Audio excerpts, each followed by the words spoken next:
है कि वो सही रास्तों पर चल रहे हैं, उन्हें किसी की परवाह नहीं होती, और जिन्हें खुद अपने आप पर भरोसा होता है उनका मुकाबला भी सिर्फ खुद से होता है। यही तो है जीवन का फलसफा, यही तो है सफलता तक पहुंचने का तरीका। तो आपको इस चीज को समझने की बहुत जरूरत है। अगर हमें सफल होना है तो सफलता का फलसफा सिर्फ यही है कि खुद पर भरोसा और खुद अपने आप से हर दिन मुकाबला। हर दिन हमारे पास एक वो लिस्ट तैयार होनी चाहिए जिसको स्कूलों में सिखाया जाता है टू डू लिस्ट बोलकर। अगर ये लिस्ट आपके पास है कि कल आपको क्या करना है, तो कल का दिन हम पूरा लगा देते हैं उन सारे कामों को करने में। उसके बाद फिर से वो लिस्ट बनती है और अगला दिन भी वैसे ही निकल जाता है। इसको बोलते हैं खुद के ऊपर काम करना। अगर आपको तरक्की पानी है तो खुद के ऊपर काम करना होगा। नमस्कार, मैं वरुण अवस्थी आप सभी का एग्जाम इंजन में भव्य स्वागत करता हूं। उम्मीद करता हूं आप सभी फिट एंड फाइन होंगे और एग्जाम इंजन में क्लासेस को एंजॉय कर रहे होंगे। पेपर हमारा बिल्कुल नजदीक लगा हुआ है, इस बार हम लोग कहर डाल देंगे, ज्यादा से ज्यादा सिलेक्शन लेने की कोशिश भी है। जैसा कि मैंने आपको पहले भी बोला है कि कम से कम 1000 लड़का सिलेक्ट होगा इस बार। 1000 स्टूडेंट, मैं चाहता हूं मेरे टेलीग्राम पे जितने भी बच्चे हैं उनमें से 1000 सिलेक्शन कम से कम चाहिए, और ये होकर रहेगा। फिलहाल आज की अगर क्लास की हम बात करें तो यहाँ पर पॉलिटी का हम लोग फुल रिवीजन करने जा रहे हैं। यहाँ पर मैराथन जैसी कोई भी बात नहीं है। इस क्लास को मैंने इस तरीके से बनाया है, या आप बोल सकते हो बुना है, धीमे धीमे करके और सोच के कि क्या क्या वो चीजें मैं आपको इस क्लास में और आखिरी टाइम पे रामबाण की तरह दे दूं कि पॉलिटी में जो आपका है, पॉलिटी में सारी समस्या का समाधान हो जाए। तो अगर आप इस पूरी क्लास को सही तरीके से देखते हो तो यह मेरा वादा है आपसे और यह मेरा दावा भी है आपसे कि 80% चांसेस हैं कि पॉलिटी से बनने वाले जो भी क्वेश्चन हैं उन्हें आप आराम से कवर कर पाओगे। उम्मीद करता हूं आप मेरी बात को समझ रहे होगे। इस क्लास का मेन उद्देश्य यह है कि अगर अभी भी आपकी पॉलिटी में कमांड नहीं है, क्योंकि क्वेश्चन तो दोस्त बनने हैं और करीब 3 से 4 क्वेश्चन बनने हैं। अगर आपका लक खराब रहा तो भी मान लो कि 2 क्वेश्चन तो बनने ही बनने हैं आपकी शिफ्ट में। अब 3 से 4 क्वेश्चन का मतलब यह हो गया कि भले ही क्वालिफाइंग नेचर का है लेकिन कहीं ना कहीं क्वालिफाई करने में तो मदद करेगा ना। तो इस बार एसएससी सीजीएल प्री में क्वालिफाई करना है तो ये क्लास बहुत ज्यादा मायने रखने वाली है। अगर आप बिल्कुल बेसिक पे हैं, कोई भी आपकी तैयारी नहीं है, उस हिसाब से मैंने इस क्लास को बुना है। और अगर इस क्लास को भी करके आप चीजों को दिमाग में नहीं रख पाए तो ईश्वर आपको माफ नहीं करेगा। तो ये चीज ध्यान रखना, बहुत आराम से चीजों को समझना है और आगे बढ़ना है। चलिए विदाउट टाइम डिले आगे बढ़ते हैं। और सबसे पहले देखो क्लास किस तरीके से रहेगी। हम लोग एक एक टॉपिक को उठाएंगे। पहला टॉपिक, उससे बनने वाले क्वेश्चन कवर करेंगे, फिर दूसरा टॉपिक, उससे बनने वाले क्वेश्चन, फिर तीसरा टॉपिक, ऐसे बड़े इंटरेस्टिंग तरीके से और बिल्कुल गोली की स्पीड से क्लास जाएगी। आंधी की तरह पूरी क्लास खत्म हो जाएगी, आपको पता भी नहीं लगेगा। चलिए शुरू करते हैं और सबसे पहले उठा लेते हैं अमेंडमेंट्स को। अमेंडमेंट मुझे पता है आपको सबसे ज्यादा तकलीफ दे रहे हैं। इतने सारे अमेंडमेंट्स हैं, पीडीएफ भी दे चुका हूं सारे अमेंडमेंट्स की, हिंदी और अंग्रेजी में, लेकिन समस्या अभी भी बनी हुई है कि यार कितने अमेंडमेंट हम लोग पढ़ लें। तो देखो यहां पर मैंने इंपॉर्टेंट अमेंडमेंट निकाले हुए हैं कि मेरा आपसे कहना है कि कम से कम इतने संवैधानिक संशोधन अगर आपने कर लिए तो आपकी राह आसान हो जाएगी। तो चलिए शुरू करते हैं। आपको सबसे पहले ध्यान रखना है हमारे संविधान का 10वां संशोधन। यह कौन से वर्ष में हुआ था? यह 1961 में हुआ था। अब इसका मतलब क्या है? इसका मतलब यह है दादर और नगर हवेली, दादर और नगर हवेली, मैंने क्या कहा? दादर और नगर हवेली को यूटी का स्थान दिया गया था, या यूनियन टेरिटरी, केंद्र शासित प्रदेश के रूप में डिक्लेयर किया गया था 1961 में इस संवैधानिक संशोधन के तहत, जिसको बोलते हैं 10वां संशोधन। इसके बाद अगला अमेंडमेंट है 13वां संशोधन, जो हमें ध्यान रखना है, जो कि 1963 में हुआ। कई बार यह क्वेश्चन पूछा जा चुका है। तो इसका मतलब क्या है? 1963 में इस संशोधन के तहत नागालैंड की स्थापना करी गई थी एज अ राज्य। इसके बाद हमें ध्यान रखना है संविधान का हमारा जो 24वां संशोधन है, जो कि 1971 में हुआ था। इसका क्या मतलब है? यह बड़ा ही कंफ्यूजिंग हो जाता है। तो ध्यान रखना 1971 में जब यह संवैधानिक संशोधन किया गया तो इसके तहत हमारे कॉन्स्टिट्यूशन में एक नई चीज डाली गई। यह चीज पता है क्या डाली गई? हमारे संविधान में कोई भी अमेंडमेंट हो सकता है। किसके द्वारा? पार्लियामेंट के द्वारा। किसके द्वारा? संसद के द्वारा कोई भी संशोधन हो सकता है। साथ में क्या जोड़ा गया? प्लस फंडामेंटल राइट्स में भी संशोधन हो सकता है, मौलिक अधिकारों में भी संशोधन होगा। मेरी बात आप समझ गए?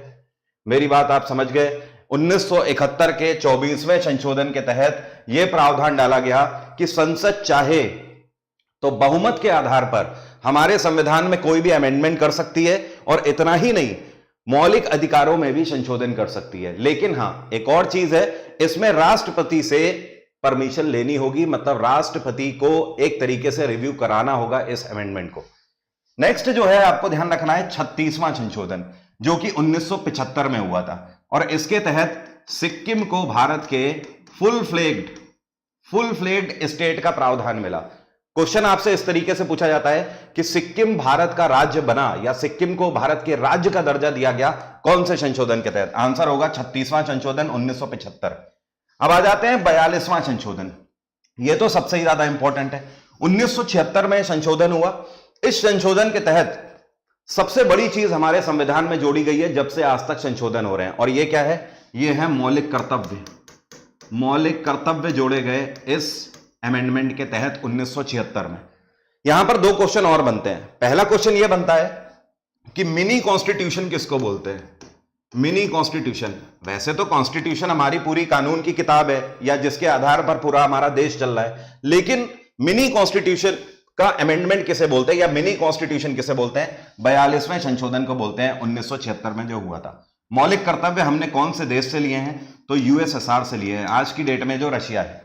इसके बाद आपको ध्यान रखना है 44वां संशोधन, यह बहुत इंपॉर्टेंट है, 1978 में हुआ था। यह फंडामेंटल राइट से जुड़ा हुआ है। आपको पता ही है कि पहले जो हमारे मौलिक अधिकार थे वो 7 हुआ करते थे, लेकिन आज की डेट में हमारे 6 मौलिक अधिकार हैं। इनमें से कौन सा एक मौलिक अधिकार हटा दिया गया है? जी हां, तो यहां पर लिख दो right to property. Right to property, जिसको संपत्ति का अधिकार बोलते हैं।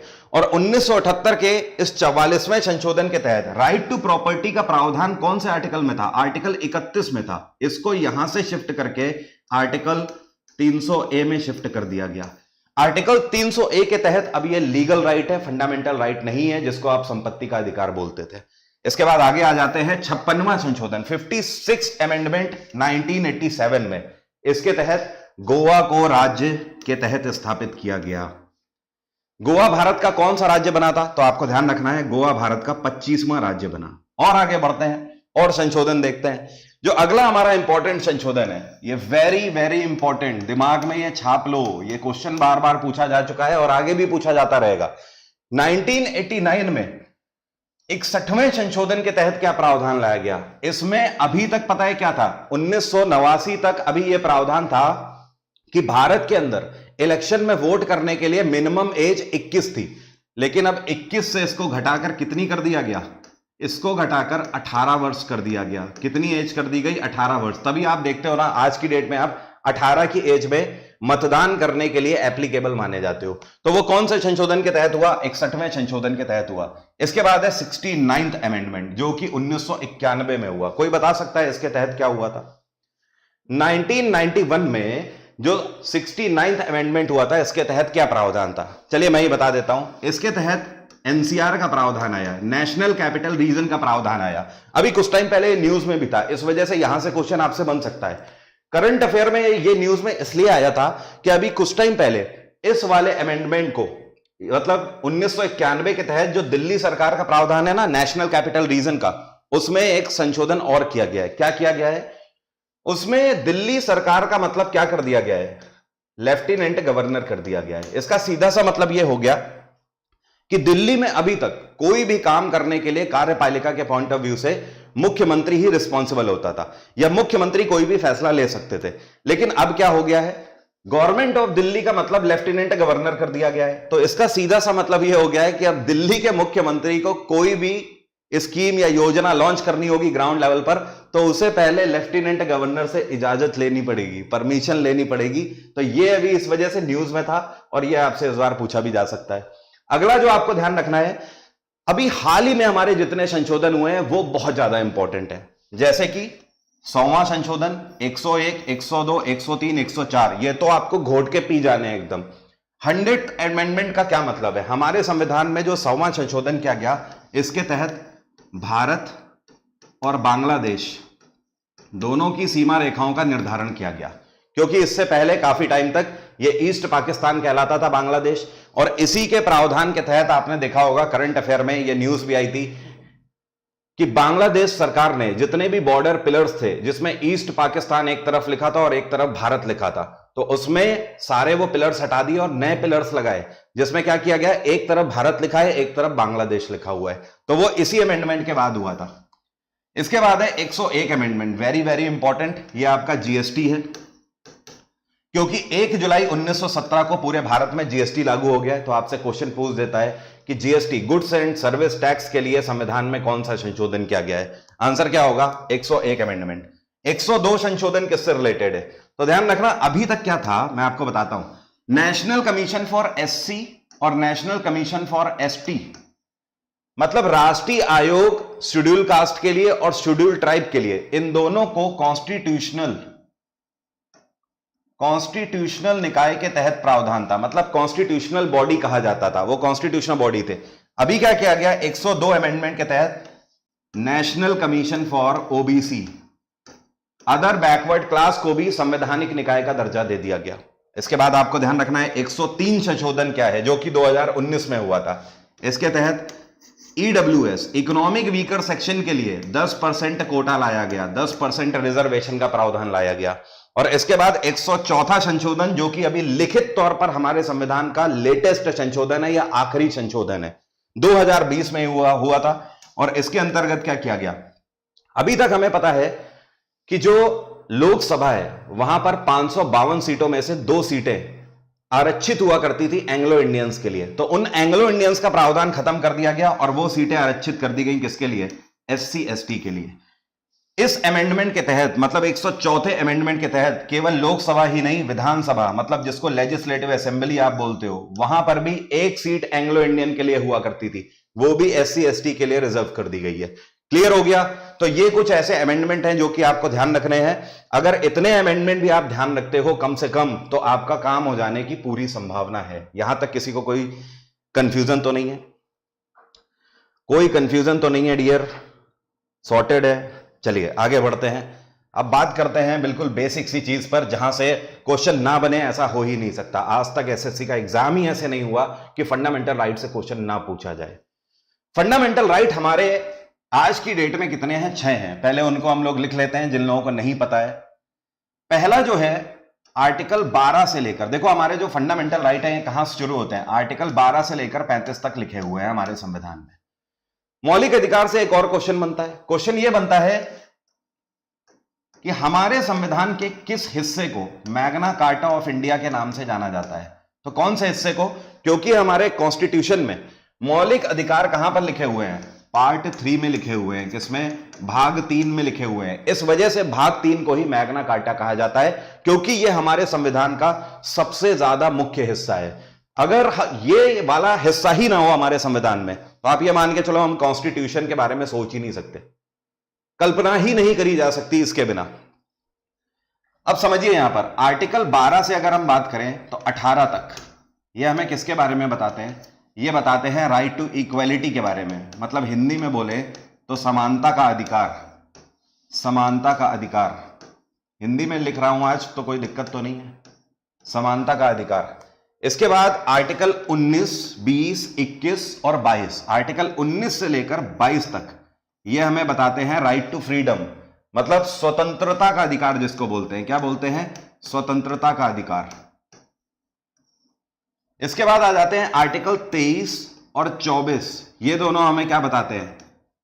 ये दोनों हमें क्या बताते हैं? राइट अगेंस्ट एक्सप्लॉयटेशन, जिसको बोलते हैं शोषण के विरुद्ध अधिकार। तो यहां पर लिख देते हैं, ये हमारा क्या है? शोषण के विरुद्ध अधिकार। शोषण के विरुद्ध अधिकार, ठीक है। इसके बाद आर्टिकल 25 से लेकर 28 तक ये हमें किसके बारे में बताते हैं? Right for the freedom of culture and religion. तो ये धर्म की स्वतंत्रता के अधिकार के बारे में बताते हैं। किसके बारे में? धर्म और संस्कृति की स्वतंत्रता के अधिकार के बारे में बताते हैं, ठीक है। फ्रीडम ऑफ रिलीजन के बारे में कि आप कोई भी धर्म को अपना सकते हो, आप जिसमें भी मानना चाहें आप उसमें मान सकते हैं। इसके बाद आ जाते हैं आर्टिकल 29 और 30 ये दोनों हमें किसके बारे में बताते हैं? तो अनुच्छेद 29 और 30 हमें बताते हैं माइनॉरिटी वेलफेयर के बारे में, मतलब इसको हिंदी में बोलते हैं अल्पसंख्यकों के हितों के लिए अधिकार। इसी के तहत प्रावधान है कि देश के अंदर प्रशासनिक व्यवस्थाएं ऐसी होनी चाहिए या कार्यपालिका को इस तरीके से योजनाएं लॉन्च करनी है कि वो हमेशा ध्यान रखें कि जो अल्पसंख्यक हैं उनके हितों के लिए भी वो स्कीम या योजना रहे। आर्टिकल 31 हमने देखा प्रॉपर्टी हुआ करता था, वो तो खत्म हो गया, शिफ्ट कर दिया गया 44वें संशोधन के तहत। अब बचा कौन सा? आर्टिकल 32। आर्टिकल 32 क्या कहलाता है? यह कहलाता है कॉन्स्टिट्यूशनल रेमेडी, जिसको हिंदी में बोलते हैं संवैधानिक उपचार। इसका सीधा सा मतलब यह है कि अगर आपके फंडामेंटल राइट्स को कोई भी हर्ट करता है, मतलब आपके मौलिक अधिकारों का कोई भी हनन करता है, तो आप सुप्रीम कोर्ट तक जा सकते हो। भारत का सर्वोच्च न्यायालय का दरवाजा आप खटखटा सकते हो और वो आपको न्याय देगा आर्टिकल 32 के तहत। क्लियर हो रहा है? यहां तक कोई समस्या तो नहीं?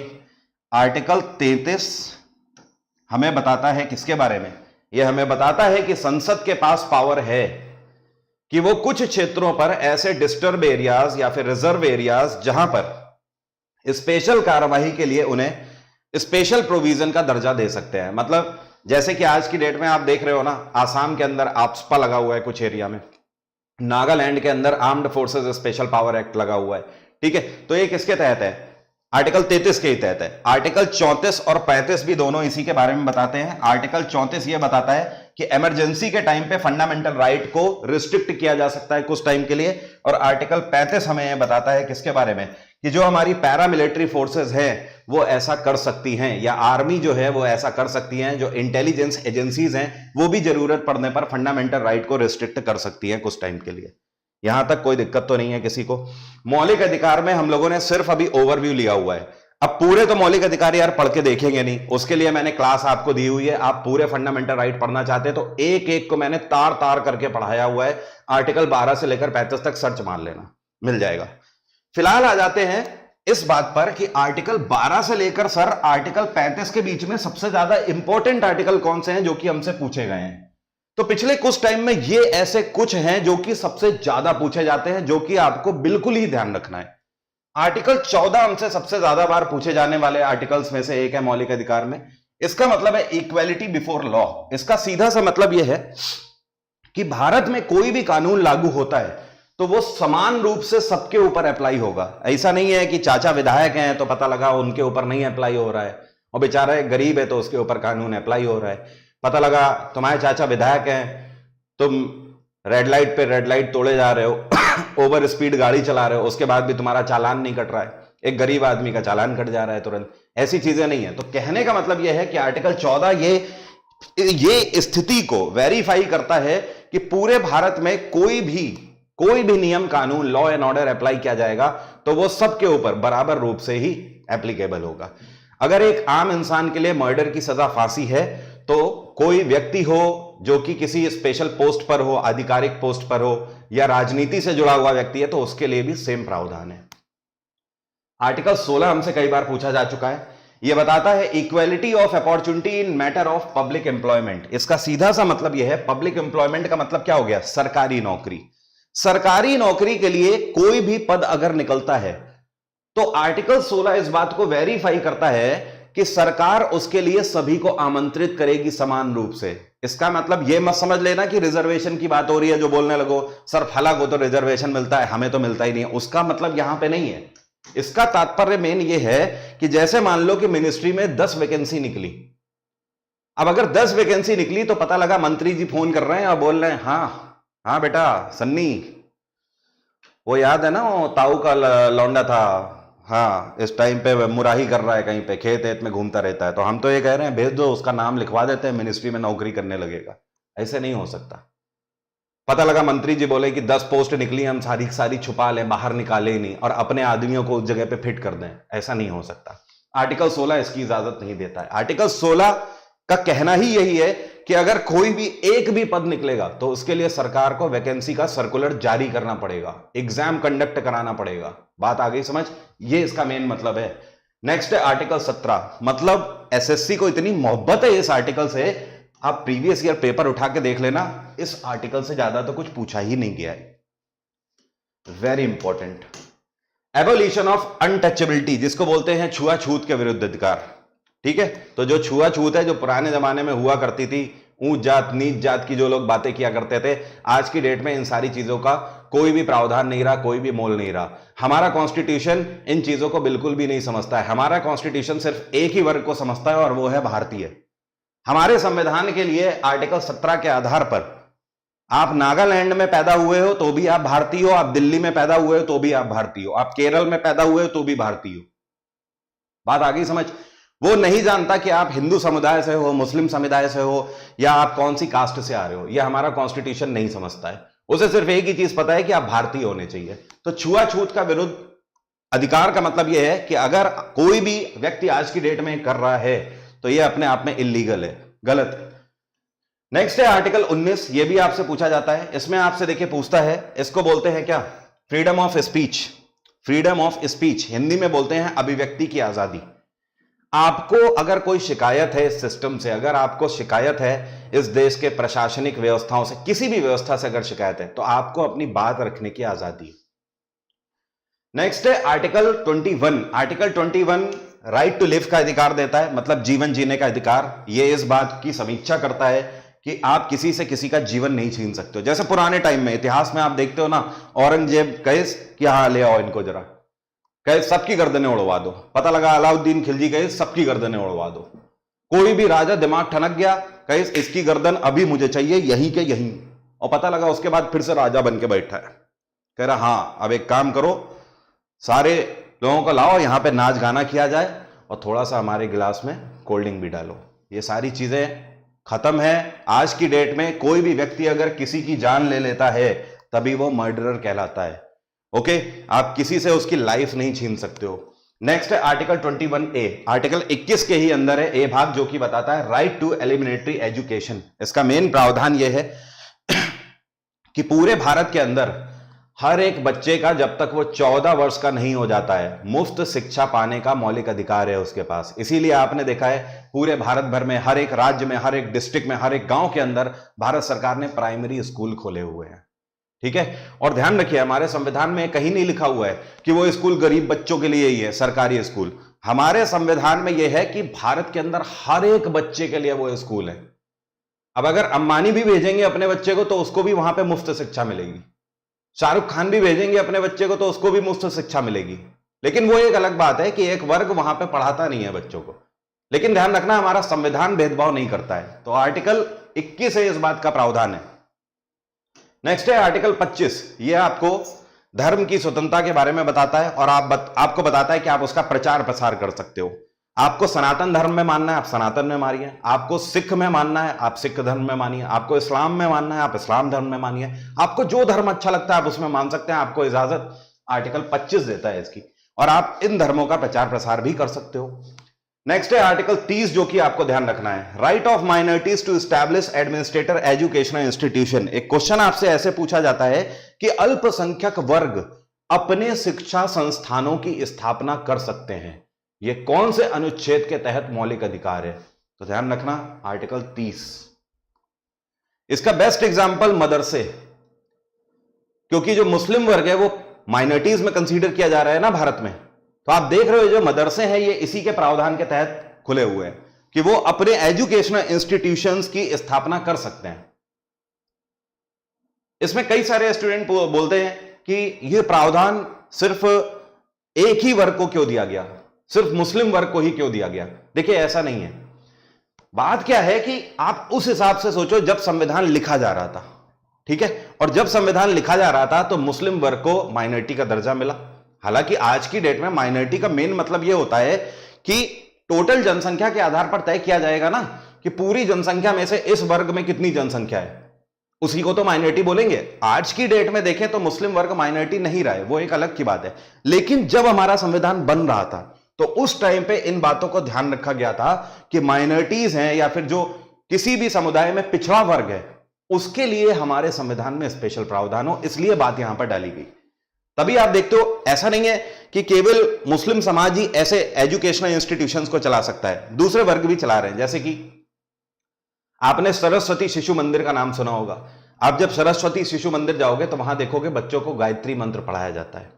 ठीक है, जब भी भोजन करने जाएंगे, लंच करने जाएंगे तो पहले हाथ धो के पैर धो के जाएंगे और ईश्वर को भोग लगाएंगे। सुबह सूर्य वंदना करना सिखाया जाता है। तो ये सारी चीजें आप कर सकते हैं, यह आपके फंडामेंटल राइट का ही हिस्सा है। बस आर्टिकल 30 के तहत माइनॉरिटीज को स्पेशल प्रावधान दे दिया गया है। तभी आप देखते हो मदरसे में कुरान की आयतें भी सिखाई जाती हैं। ओके, नेक्स्ट है आर्टिकल 31C। अब देखो आर्टिकल 31C के बारे में जल्दी से लोगों को नहीं पता होता है। ये क्या बता रहा है? Saving of laws giving effect to certain directive principal.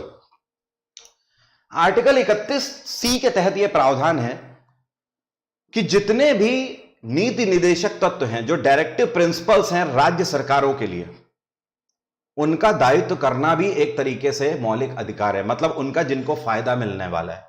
जैसे कि एग्जाम्पल के तौर पर मान लो कि किसी भी राज्य के अंदर जो भी जनता है, अब सरकार कोई भी योजना चला रही है तो जनता को उस योजना का फायदा मिलना चाहिए, यह उसका मौलिक अधिकार है 31C के तहत। और आर्टिकल 32 हमें किसके बारे में बताता है? कॉन्स्टिट्यूशनल रेमेडीज के बारे में। इसके बारे में अभी मैं आपको बता चुका हूं कि अगर कोई भी फंडामेंटल राइट आपका वायलेट होता है, कोई भी मौलिक अधिकार के हितों का वायलेशन होता है, तो उस केस में आप सुप्रीम कोर्ट तक जा सकते हो। तो मौलिक अधिकारों में ये इंपॉर्टेंट आर्टिकल है जिन पर आपका फोकस होना चाहिए। और आगे बढ़ते हैं। अब बात आ जाते हैं कॉन्स्टिट्यूशनल बॉडीज पर। बहुत ध्यान देना, कॉन्स्टिट्यूशनल बॉडीज मतलब संवैधानिक निकाय, यहां से भी क्वेश्चन बनते हैं। संवैधानिक निकाय दरअसल वो होते हैं ऐसे विभाग जिनका उल्लेख हमारे संविधान में लिखित तौर पर किया गया है, उनको बोला जाता है कॉन्स्टिट्यूशनल बॉडीज। ठीक है, अब ऐसे कौन कौन से निकाय हैं उनके बारे में बात कर लेते हैं। चलिए स्टार्ट करते हैं। सबसे पहले आपको ध्यान रखना है यूपीएससी।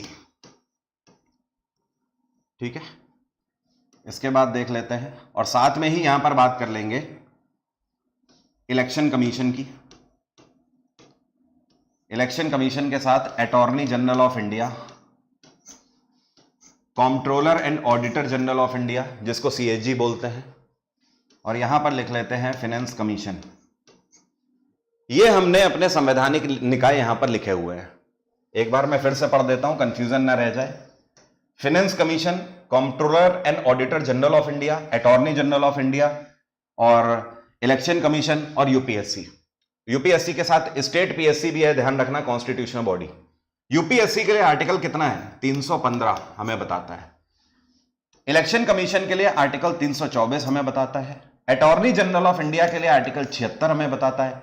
सीएजी के लिए आर्टिकल 148 हमें बताता है और फाइनेंस कमीशन के लिए आर्टिकल 280 हमें बताता है। यहां तक क्लियर है? कोई दिक्कत तो नहीं है? इसको ऐसे लॉक कर देते हैं। ये तो हो गया आर्टिकल। एक सेकंड रुकिएगा। हेलो, हाँ जी, गार्ड साहब भेज दीजिए उन्हें। ठीक है,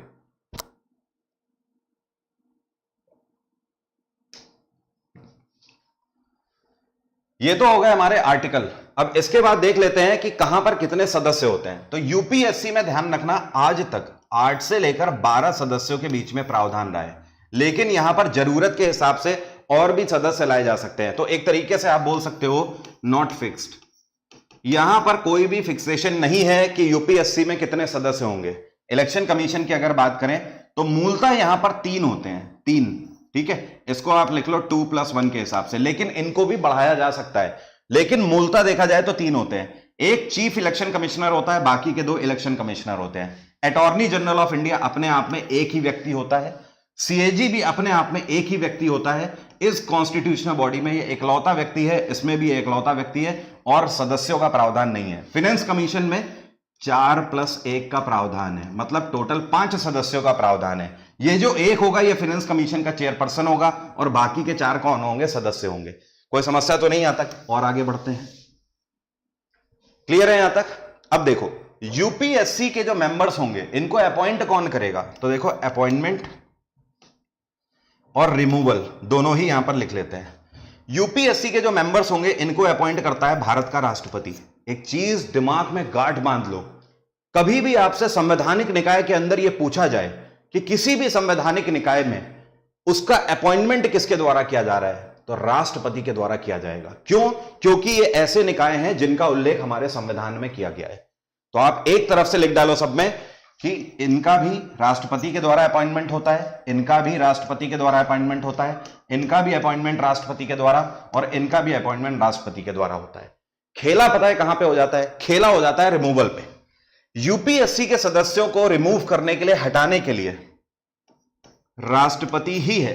राष्ट्रपति जब चाहे तब इनका रिमूवल कर सकता है। अब रिमूवल का मतलब यह मत समझ लेना कि पता लगा उसकी नौकरी चली जाएगी। नौकरी नहीं जाएगी, बहुत ज्यादा पता है क्या होगा, उसको यूपीएससी विभाग से निकाल दिया जाएगा और दूसरे विभाग में शिफ्ट कर दिया जाएगा। उसकी नौकरी नहीं ले सकते हो जब तक वो कोई गलत काम ना करे, क्योंकि वो सिलेक्शन लेकर आया है, उसने उसके लिए एग्जाम दिया है। नौकरी नहीं जाएगी। रिमूवल का मतलब उस पद से हटा दिया जाएगा। इलेक्शन कमीशन का जो चेयरपर्सन है, या आप बोल सकते हो चीफ इलेक्शन कमिश्नर है, इसको राष्ट्रपति नहीं हटा सकता। इसके लिए इंपीचमेंट का प्रावधान है, जिसको बोलते हैं महाभियोग का प्रावधान है।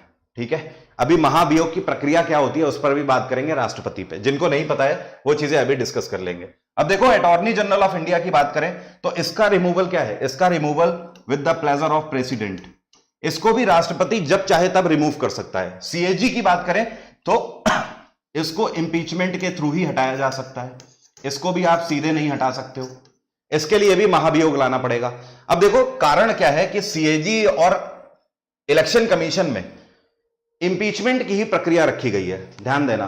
देखो यार, अगर इलेक्शन कमिश्नर जो है, जो चीफ इलेक्शन कमिश्नर है, उसको हटाने का पावर राष्ट्रपति के पास आ जाए तो फिर यार कितना डिजास्टरस हो सकता है। अब एग्जाम्पल के तौर पर मान लो हमारे बीच में है अनिकेत, ठीक है, और अनिकेत मान लो इस टाइम पे भारत के सर्वोच्च पद पे हैं, और दूसरे हैं मान लो उज्जवल। ठीक है, अब उज्जवल है इस टाइम पे चीफ इलेक्शन कमिश्नर। अब इलेक्शन आ रहे हैं, अब अनिकेत ने क्या किया, तुरंत फोन किया किसको? उज्जवल को। उज्जवल चीफ इलेक्शन कमिश्नर है। इन्होंने कहा उज्जवल कैसा चल रहा है? तो उज्जवल बोलेंगे यस सर। सर सीट से तुरंत खड़े हो जाएंगे, सर बताइए। दरअसल बस मैं ये कह रहा था कि चुनाव आने वाले हैं और काफी दिन से अंडमान की जो हवा है वो बहुत अच्छी चल रही है, तो मैं ये सोच रहा था कि चुनाव के बाद तुम्हें अंडमान भेज दूं क्या? उज्जवल कहेंगे सर कैसी बात कर रहे हो सर, दिल्ली में यार इतना अच्छा लग रहा है, आप मुझे अंडमान फेंक दोगे? नहीं नहीं, अगर बोलो तो लद्दाख भी भेज सकते हैं। क्या? नहीं सर प्लीज सर, ऐसा सितम मत करो। तो आप समझ ही गए होगे उज्जवल जी क्या करना है इस बार। पता लगा उज्जवल जी ने कहा कि हाँ भाई इस बार इन्हीं को जिताना है, वोटिंग किसी की भी पड़े, काउंटिंग इन्हीं के आधार पर होनी चाहिए। समझ गए ना?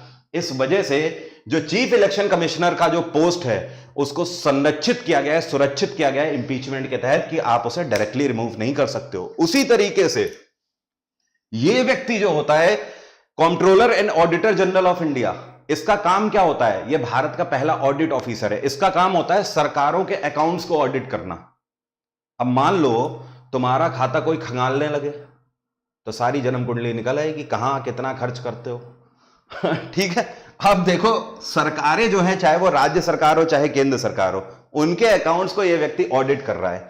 इसका काम होता है रिपोर्ट बनाना। अगर डेटा मिसमैच हो रहा है कि इतना पैसा कहां गया या इतने पैसे का गबन हुआ, तो ये व्यक्ति रिपोर्ट में लिख देगा नॉट ओके, और अगर सारी चीजें ठीक है तो ये लिख देगा ओके। अब ऐसी पोस्ट पर भी आप समझ रहे हो ना, इस पोस्ट को संरक्षित करना बहुत जरूरी है। पैसे का मामला है भैया, इसको संरक्षित नहीं करोगे तो ये भी झोंके में आ जाएगा, इसके साथ भी फोन मिला दिया जाएगा। बेटा देख लेना, नहीं तो गुरु, समझ रहे हो ना? उधर निकाल देंगे बिल्कुल, कन्याकुमारी की तरफ आगे, श्रीलंका के पास एकदम। क्लियर है ना? तो बेचारा कुछ काम ही नहीं कर पाएगा। तो ये दो पोस्ट इस तरीके की है, बड़ा सोच समझ के हमारे संविधान में इन पोस्टों को संरक्षित किया गया है। बाकी फाइनेंस कमीशन की बात करें तो इसका भी रिमूवल राष्ट्रपति के द्वारा किया जा सकता है। तो अपॉइंटमेंट और रिमूवल आपको पता ही लग गया है। अब देखिए रिस्पॉन्सिबिलिटीज क्या होती हैं। यूपीएससी की रिस्पॉन्सिबिलिटी ये होती है कि पूरे भारत में जितनी भी एडमिनिस्ट्रेटिव सर्विसेज हैं, टॉप लेवल जो सर्विसेज हैं, जैसे आईएएस हो गई, आईआरएस हो गई, आईएफएस हो गई, इन सभी के लिए रिक्रूटमेंट करना सफलतापूर्वक और ट्रांसपेरेंसी के साथ सिलेक्शन करवाना। इलेक्शन कमीशन की रिस्पॉन्सिबिलिटी क्या होती है? चुनाव आयोग की मेन रिस्पॉन्सिबिलिटी यह है कि पूरे भारत के अंदर जितनी भी चुनावी प्रक्रिया हैं उनको ट्रांसपेरेंसी के साथ संपन्न कराना। अटॉर्नी जनरल ऑफ इंडिया पता है कौन होता है? यह भारत का पहला लॉ ऑफिसर कहलाता है। अटॉर्नी जनरल ऑफ इंडिया ज्यादातर केसेस में सुप्रीम कोर्ट के वकील होते हैं या फिर रिटायर्ड जजेस होते हैं। क्लियर हो रही है बात? और ये पता है कौन होता है? ये सीधे सीधे केंद्र सरकार का लॉ ऑफिसर होता है, या आप बोल सकते हो लॉ एडवाइजर होता है। ये जितनी भी लीगल एडवाइस सरकार को देनी होती है वो सब इसी से ली जाती है। क्लियर है? और अगर ऐसे व्यक्ति को अगर इस पोस्ट पर रखना है, किसी व्यक्ति को इस पोस्ट पर लाना है, तो सुप्रीम कोर्ट के जजेस सबसे बड़े ओहदे पर होते हैं लॉ पे, उनसे बेहतर कोई व्यक्ति हो ही नहीं सकता है। नेक्स्ट है सीएजी। सीएजी का काम क्या होता है कि केंद्र सरकार और राज्य सरकारों के जितने भी अकाउंट्स हैं उनको ऑडिट करना, कि हां भाई इतने का बजट बनाया था, आपने इतना पैसा आवंटित किया, पता लगा 10,000 करोड़ आवंटित किया था रोड के लिए कि इतने किलोमीटर की रोड बननी थी, और बन कितनी रही है? बनने के तौर पर जब पता लगा, ऑडिट किया गया, तो कहें अभी तो रोड ही नहीं बनी है, वहां पे तो मिट्टी मिट्टी फाक रहा है आदमी। तो भैया वो पैसा गया कहां?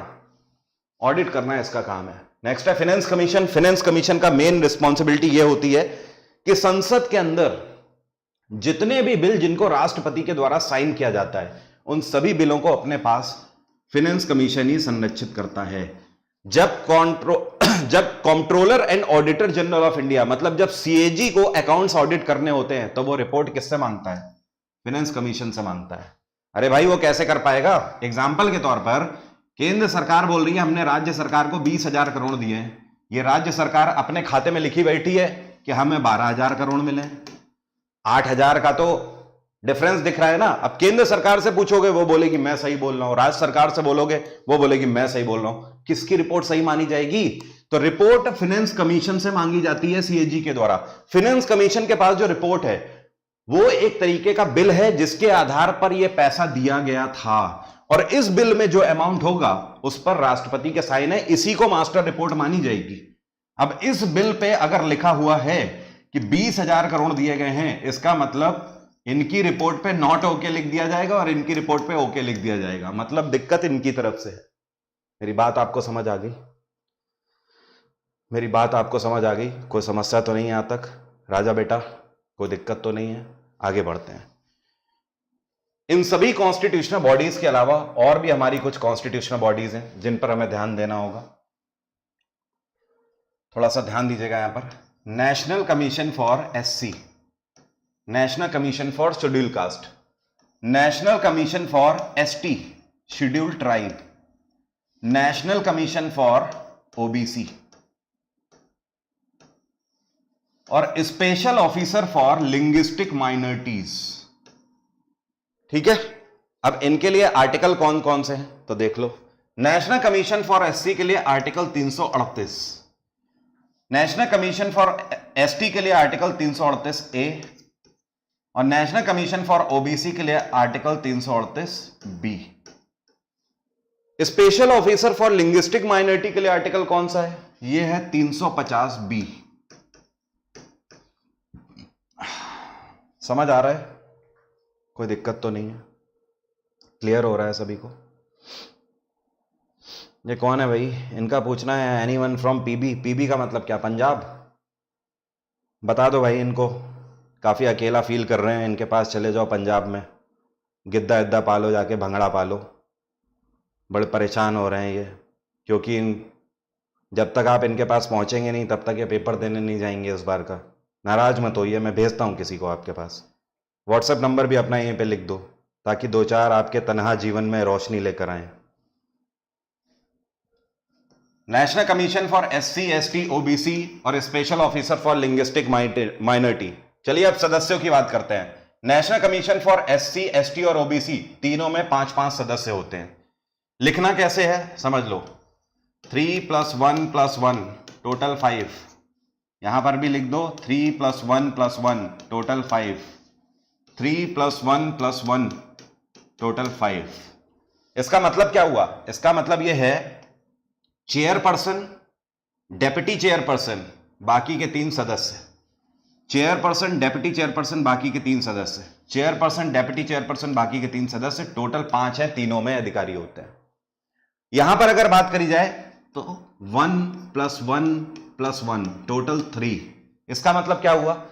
Chairperson, assistant chairperson, deputy chairperson, sorry chairperson, deputy chairperson, assistant chairperson, total 3 यहां पर अधिकारी होते हैं। यह तो बात हो गई सदस्यों की। अब अगर कार्यकाल की बात करें तो कितना कार्यकाल होता है, कोई बता सकता है? इनका कार्यकाल कितना होता है, कोई बता सकता है? चलिए मैं ही बताता हूं। 3 साल का कार्यकाल होता है। नेशनल कमीशन फॉर एससी, इनका भी 3 साल का कार्यकाल होता है। बहुत आसान है, ध्यान रखना। अगर ऐसे कंपेयर करके यार टेबल बना के पढ़ने लगो तो फिर समस्या ही किस बात की है। तुम्हें तो खाक छाननी रहती है, पता नहीं उठा लोगे पोथी पत्रा और उस पर अपना जीवन लगा दोगे, लग रहा है सिलेक्शन हो जाएगा। यार तरीके से जब पढ़ोगे ना तब चीजें दिमाग में बैठ जाती हैं एक ही बार में, इतनी मुश्किल नहीं है चीजें। 3 साल यहां पर भी होती है, लेकिन यहां पर कार्यकाल कितने साल का होता है? प्लेजर ऑफ प्रेसिडेंट, राष्ट्रपति जब तक चाहेंगे तब तक ये अपनी पोस्ट पर रहेंगे। अब बात कर लेते हैं रिस्पॉन्सिबिलिटी की। एक जैसी रिस्पॉन्सिबिलिटी होती है लगभग। नेशनल कमीशन फॉर एससी की रिस्पॉन्सिबिलिटी ये है कि पूरे भारत के अंदर जितने भी एससी कम्युनिटी के लोग हैं उनके लिए चलाई जा रही केंद्र सरकार के द्वारा जितनी भी सेवाएं हैं या योजनाएं हैं उनका लाभ उन तक पहुंचना चाहिए। नेशनल कमीशन फॉर एसटी की रिस्पॉन्सिबिलिटी सेम है एसटी के लिए कि एसटी समुदाय तक सारी योजनाओं का लाभ पहुंचना चाहिए। ऐसा नहीं कि पता लगा योजना कागज पे ही चल रही है और उन तक तो कोई फायदा ही नहीं पहुंच रहा है या बीच में अधिकारी खाए जा रहे हैं। तो इन सारी चीजों को मॉनिटर और कंट्रोल करने के लिए संवैधानिक निकाय बनाए गए हैं। नेशनल कमीशन फॉर ओबीसी की रिस्पॉन्सिबिलिटी अदर बैकवर्ड क्लास के लिए है। और Special officer for linguistic minority का मतलब समझो क्या है। लिंग्विस्टिक माइनॉरिटी पता है किसे बोलते हैं? इसका सीधा सा मतलब यह है कि हमारे भारत देश के अंदर बहुत सारी ऐसी भी कम्युनिटीज हैं, बहुत सारे ऐसे वर्ग हैं जिनकी भाषा आम भाषा नहीं है। मतलब आप आम तौर पर उनकी भाषा नहीं समझ पाओगे। जैसे कि आप चले जाओ अंडमान निकोबार, तो अंडमान निकोबार में एक जनजाति है जिसको बोलते हैं सैंथलीज। ये एक ट्राइबल जनजाति है। अब सैंथलीज जनजाति जो भाषा बोलती है वो कोई समझ नहीं पाता, कोई अवेयर ही नहीं है उस भाषा के बारे में, क्योंकि वो जंगलों में रहने वाले लोग, संसाधन है नहीं उनके पास। लेकिन अंडमान भारत का हिस्सा है तो उन तक योजनाओं का फायदा तो पहुंचना चाहिए ना। तो जिसके लिए special officer for linguistic minority responsible होता है। इसकी जिम्मेदारी होती है कि सरकार की सुविधाएं इन तक भी पहुंचनी चाहिए, क्योंकि ये भी तो भारतीय है ना। भले उनकी भाषा आज ऐसी हो कि लोग समझ नहीं पा रहे हैं, लेकिन है तो भारतीय ना। क्लियर हो गई बात? तो कॉन्स्टिट्यूशनल बॉडीज से ये सारे क्वेश्चन बनते हैं, समझ के रखना। एक भी क्वेश्चन इससे बाहर निकलेगा नहीं अगर इतना आपको क्लियर है तो। और आगे बढ़ते हैं, जुडिशरी से देख लेते हैं क्वेश्चन कैसे बनते हैं। देखिए, एक आपसे पूछा जाता है, जुडिशरी के अंदर बस 2 ही तरीके से क्वेश्चन बनते हैं। एक तो सुप्रीम कोर्ट से बन जाएगा और दूसरा क्वेश्चन आपका बन जाएगा हाई कोर्ट से। क्लियर? सुप्रीम कोर्ट के लिए आर्टिकल कौन सा है? तो ध्यान रखना, आर्टिकल 124 सुप्रीम कोर्ट के बारे में बताता है। हाई कोर्ट के लिए 2 को आगे ले जाओ, 1 को पीछे ले आओ। 214 हमें बताता है हाई कोर्ट के बारे में। मतलब आर्टिकल 124 हमें बताता है कि भारत का एक सर्वोच्च न्यायालय होगा, उससे ऊपर जुडिशरी में कोई न्यायालय ही नहीं है। अगर इसने जो फैसला दे दिया फिर केस की सुनवाई कहीं नहीं होगी, वहीं से खत्म, टाटा बाय बाय, हो गया, गया, खत्म, बंद। हाईकोर्ट की अगर बात करें तो आर्टिकल 214 हमें बताता है कि हर एक राज्य के लिए एक हाईकोर्ट होगा। वो हाईकोर्ट उस राज्य के केसेस को मॉनिटर और कंट्रोल करेगा। सुप्रीम कोर्ट का जज बनने के लिए क्या क्या क्वालिफिकेशन होनी चाहिए? पहले जजेस की चलिए बात कर लेते हैं। सुप्रीम कोर्ट में पहले प्रावधान था 31 जजेस का, तब 30+1 चलता था। मतलब एक सीजीआई होता था, बाकी के 30 जज होते थे। लेकिन अभी 2 साल पहले इसमें नंबर ऑफ जजेस बढ़ा दिए गए हैं। कितने बढ़ा दिए गए? 3 और बढ़ा दिए गए। तो टोटल जजेस की संख्या कितनी हो गई है? 34। तो आप इसे लिख लो 33+1, मतलब एक सीजीआई हो गया, बाकी के 33 अब जजेस होते हैं। तो टोटल 34 जज मैक्सिमम हो सकते हैं सुप्रीम कोर्ट में। हाई कोर्ट में एनए नॉट एप्लीकेबल लिख दो। हाई कोर्ट में जितने जजेस की आवश्यकता होगी उतने हो सकते हैं। 50 हो सकते हैं, 100 हो सकते हैं, 200 हो सकते हैं। हालांकि आज की डेट में अगर बात करी जाए कि किस हाई कोर्ट में सबसे ज्यादा जजेस हैं, तो आंसर क्या होगा? इलाहाबाद हाई कोर्ट में सबसे ज्यादा जजेस हैं। अब अगर बात करी जाए सुप्रीम कोर्ट का जज बनने के लिए क्या क्या क्वालिफिकेशन होनी चाहिए, तो इसके लिए क्वालिफिकेशन चाहिए कि मिनिमम 5 साल उसने जज के रूप में सर्व किया हो, या फिर मिनिमम 10 साल उसने एज अ लॉयर सर्व किया हो। अब बात हो रही है सुप्रीम कोर्ट की, तो कहां सर्व किया हो? डिस्ट्रिक्ट कोर्ट में नहीं, हाई कोर्ट में सर्व किया हो। अगर मिनिमम ये क्वालिफिकेशन है तब उसके लिए रिकमेंडेशन जा सकती है सुप्रीम कोर्ट में। अब जरूरी नहीं है कि देखो पूरे भारत में सैकड़ों जजेस हैं हाई कोर्ट के अंदर, सैकड़ों जजेस हैं, सैकड़ों क्या हजारों हैं जजेस, ठीक है। करीब करीब आप ये मान लो 2000 से 2500 के बीच में जजेस हैं। अब ये 2 से 2500 के बीच में जजेस ऐसे नहीं होंगे, ऐसे कितने जजेस होंगे कि जो कम से कम 5 साल की सर्विस कर चुके हो? अरे भाई मिनिमम आप मान के चलो 500 होंगे। 2500 में मिनिमम 500 जज ऐसे होंगे जो कि ये क्वालिफिकेशन रखते होंगे। लेकिन यहां पर सीटें तो केवल 34 ही हैं। तो तीसरा ऐसा क्या रीजन है जिसकी वजह से केवल सिलेक्टेड जजेस ही यहां पर आ पाते हैं? तीसरा है ये कि उसने अपने कार्यकाल में कुछ ऐसे केसेस पर फैसला दिया हो जो कि अपने आप में माइलस्टोन साबित हुए हो। एग्जाम्पल के तौर पर आपने देखा ट्रिपल तलाक बिल पर वर्डिक आया था। तो ये जो ट्रिपल तलाक बिल पर वर्डिक आया है, जब जब उसकी केस स्टडी करी जाएगी तब तक उन जजेस की बात करी जाएगी, वो अपने आप में माइलस्टोन हो गया। अयोध्या वर्डिक आया था, आपने देखा उस बेंच में जितने भी जजेस थे वो अपने आप में क्या हो गए? कानून की किताबों में अमर हो गए। जब भी वो केस स्टडी पढ़ी जाएगी उन्हें भी पढ़ा जाएगा। तो इस तरीके के केसेस में जो जजेस होते हैं फिर उनके बारे में सोचा जाता है और सुप्रीम कोर्ट के अंदर एक पैनल बैठता है, वो रिकमेंडेशन देता है राष्ट्रपति को कि इस व्यक्ति को अपॉइंट किया जाए सुप्रीम कोर्ट में। क्लियर हो रही है बात? तो ये क्वालिफिकेशन होती है सुप्रीम कोर्ट के लिए, और हाई कोर्ट के लिए ऐसी कुछ है नहीं, वो प्रमोशनल बेसिस पे डिस्ट्रिक्ट कोर्ट के बाद हाई कोर्ट में आ जाते हैं। ठीक है, कोई दिक्कत तो नहीं यहां तक। इसमें एक और क्वेश्चन आपसे पूछ देता है कि हाई कोर्ट के जजेस का ट्रांसफर एक हाई कोर्ट से दूसरे हाई कोर्ट में कौन से आर्टिकल के तहत होता है? तो आर्टिकल 222 के तहत यह प्रावधान है कि एक हाई कोर्ट के जज दूसरे हाई कोर्ट में ट्रांसफर किया जा सकता है। सॉर्टेड है, यहां तक कोई समस्या तो नहीं है। और देखो कैसे क्वेश्चन बनते हैं। क्वेश्चन ये पूछा जाता है, चीफ जस्टिस ऑफ इंडिया जो होता है इसको शपथ कौन दिलाता है? भारत का राष्ट्रपति इसको शपथ दिलाएगा। जो chief justice of high court है, देखो इसको दूसरे तरीके से करते हैं यार, थोड़ा और आसान बनाते हैं कंपेयर करके। ठीक है, सारे कीड़े मार देते हैं ना एक बार में, ध्यान देना थोड़ा सा। जब भी आपसे पूछा जाए चीफ जस्टिस ऑफ इंडिया को शपथ कौन दिलाता है, तो सीजीआई को भारत का राष्ट्रपति शपथ दिलाता है। क्लियर? बाकी के बचे सुप्रीम कोर्ट के जो जज हैं उनको कौन शपथ दिलाता है? तो उनको शपथ सीजीआई दिलाता है, चीफ जस्टिस ऑफ इंडिया। मेरी बात आपको समझ आ गई? मुख्य जज के लिए राष्ट्रपति आएगा शपथ दिलाने, बाकी के लिए यही काफी है, यही दिला देगा शपथ। इसी तरीके से हाई कोर्ट का जो मुख्य जज होता है, मतलब chief justice of high court, तो आपको कंपेयर करके रखना है। जैसे सर्वोच्च न्यायालय की बात हो रही है तो राष्ट्रपति है। अब अगर राज्य की बात हो रही है तो राज्य में राज्य को मॉनिटर और कंट्रोल कौन करता है? गवर्नर करता है। तो यहां पर क्या हो जाएगा? Chief justice of high court के जज को गवर्नर शपथ दिलाता है, और बाकी के जो जजेस होंगे उनको कौन शपथ दिलाएगा? Chief justice of high court शपथ दिला देगा। क्लियर हो गई बात? कोई समस्या तो नहीं यहां तक? सॉर्टेड है। एक चीज और ध्यान रखना, क्वेश्चन आपको कैसे फंसाएगा, ऐसे फंसाता है क्वेश्चन में, आपसे पूछेगा सीजीआई की नियुक्ति कौन करता है? सीजीआई की नियुक्ति कौन करता है? आप क्या आंसर लगाओगे? राष्ट्रपति। सीजीआई को शपथ कौन दिलाता है? आप क्या आंसर लगाओगे? राष्ट्रपति। इस केस में तो बिल्कुल सही है, कोई दिक्कत ही नहीं है, कंफ्यूजन है ही नहीं। पंगा पता है कहां पड़ जाता है? आपसे पूछेगा अगर कि chief justice of high court को कौन अपॉइंट करता है या इसकी नियुक्ति कौन करता है, तो अगर लगा दिया गवर्नर तो आंसर हो जाएगा गलत, टापम टाप हो जाएगा। वहां पे तुम्हें लगेगा हमारा क्वेश्चन लल्लन टाप हो गया, लेकिन वो टापम टाप हो जाएगा। जब आंसर की में जाके देखोगे तो पता लगेगा, हो गया काम, पपलू कट गया। Chief justice of high court की नियुक्ति की बात हो, ठीक है, अपॉइंटमेंट की बात हो, तो भारत का राष्ट्रपति ही अपॉइंट करेगा। शपथ कौन दिला रहा है? गवर्नर।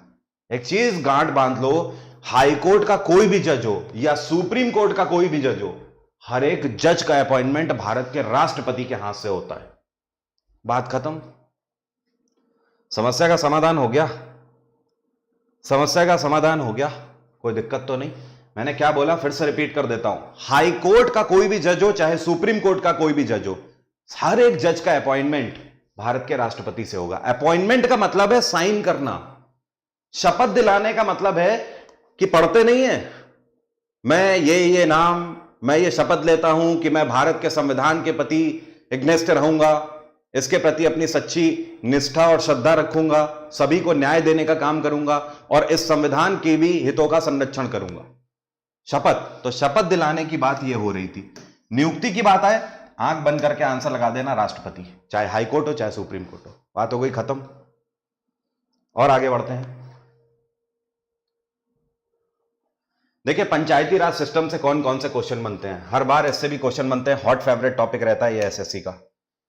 पंचायती राज सिस्टम के लिए आर्टिकल कितना है, इसका आर्टिकल आप बता दो, बाकी की सारी जितनी भी कथा है वो सब मैं कह दूंगा। आंसर लेकिन आप बताओ, जो मैंने आपसे पूछा, केवल आप आर्टिकल बता दो इसका, बस दिलो दिमाग तरोताजा कर दो बस मेरा। जल्दी से आर्टिकल बताओ।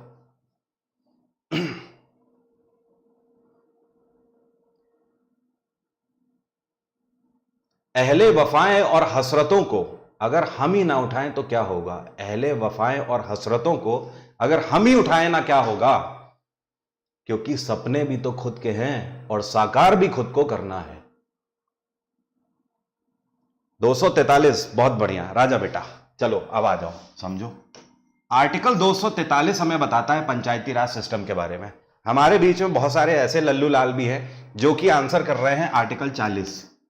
तो बउआ इधर देखो, गलत पता है क्यों हो जाता है आर्टिकल 40।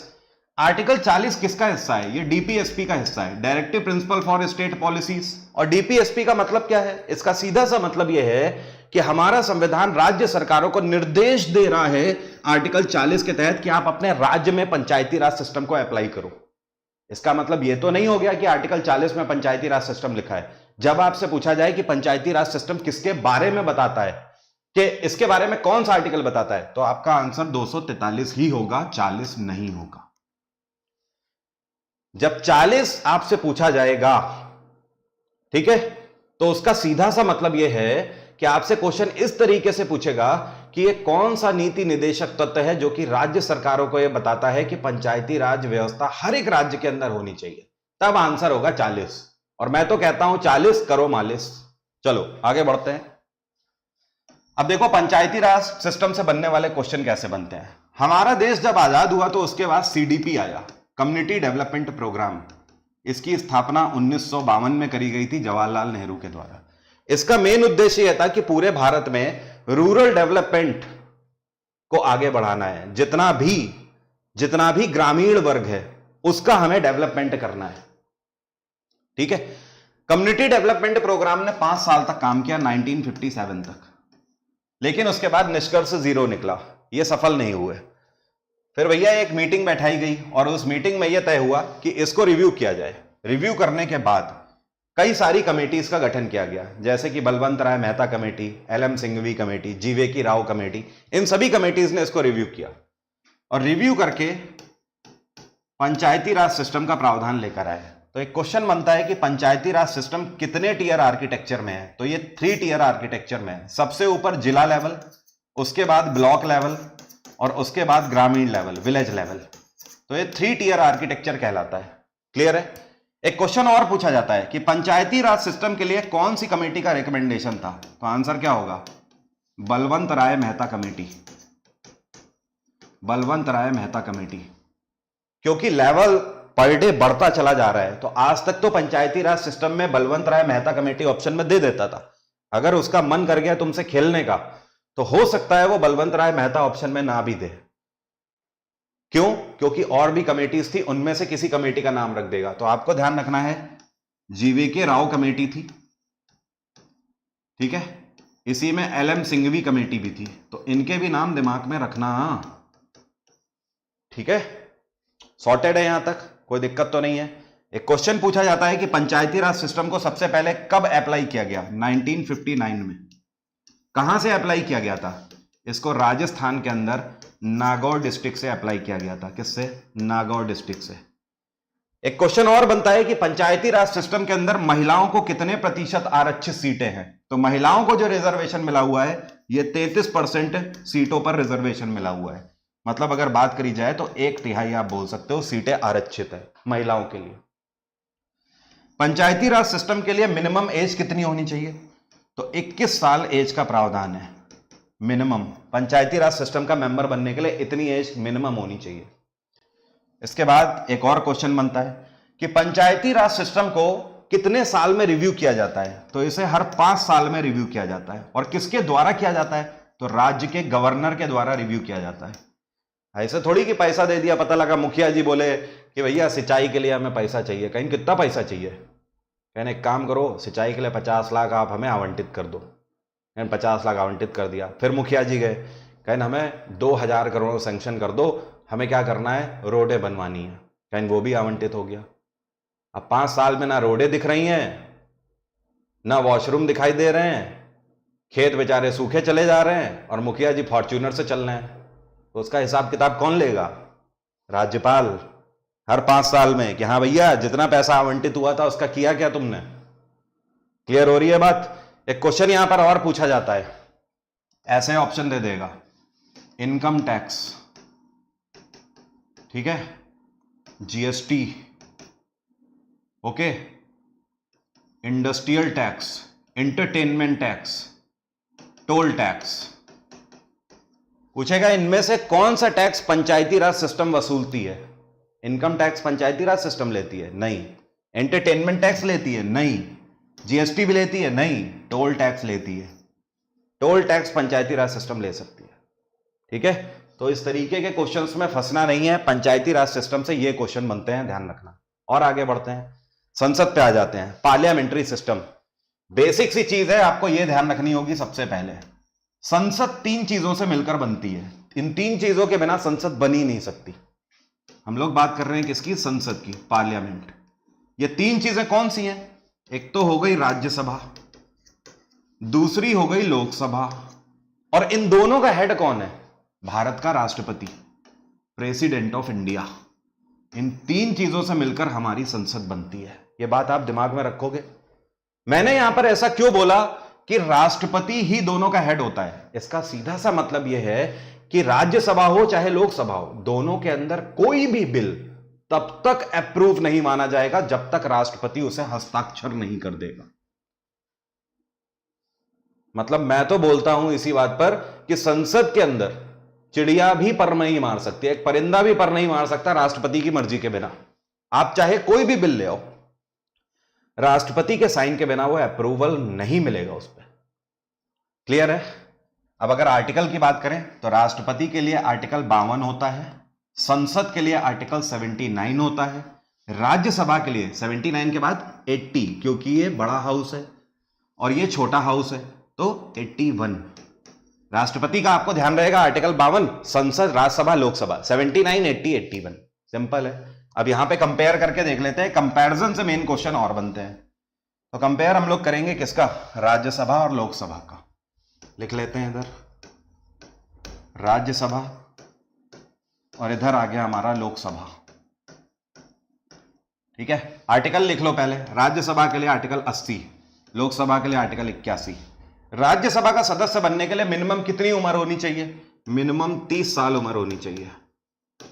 लोकसभा का सदस्य बनने के लिए मिनिमम 25 वर्ष उम्र होनी चाहिए। राज्यसभा में सदस्यों की संख्या कितनी है? मैक्सिमम 250 मेंबर यहां पर हो सकते हैं। कितने? 250 मेंबर। और इनको कैसे लिखो? 238 प्लस 12, 250। इसका मतलब क्या हुआ?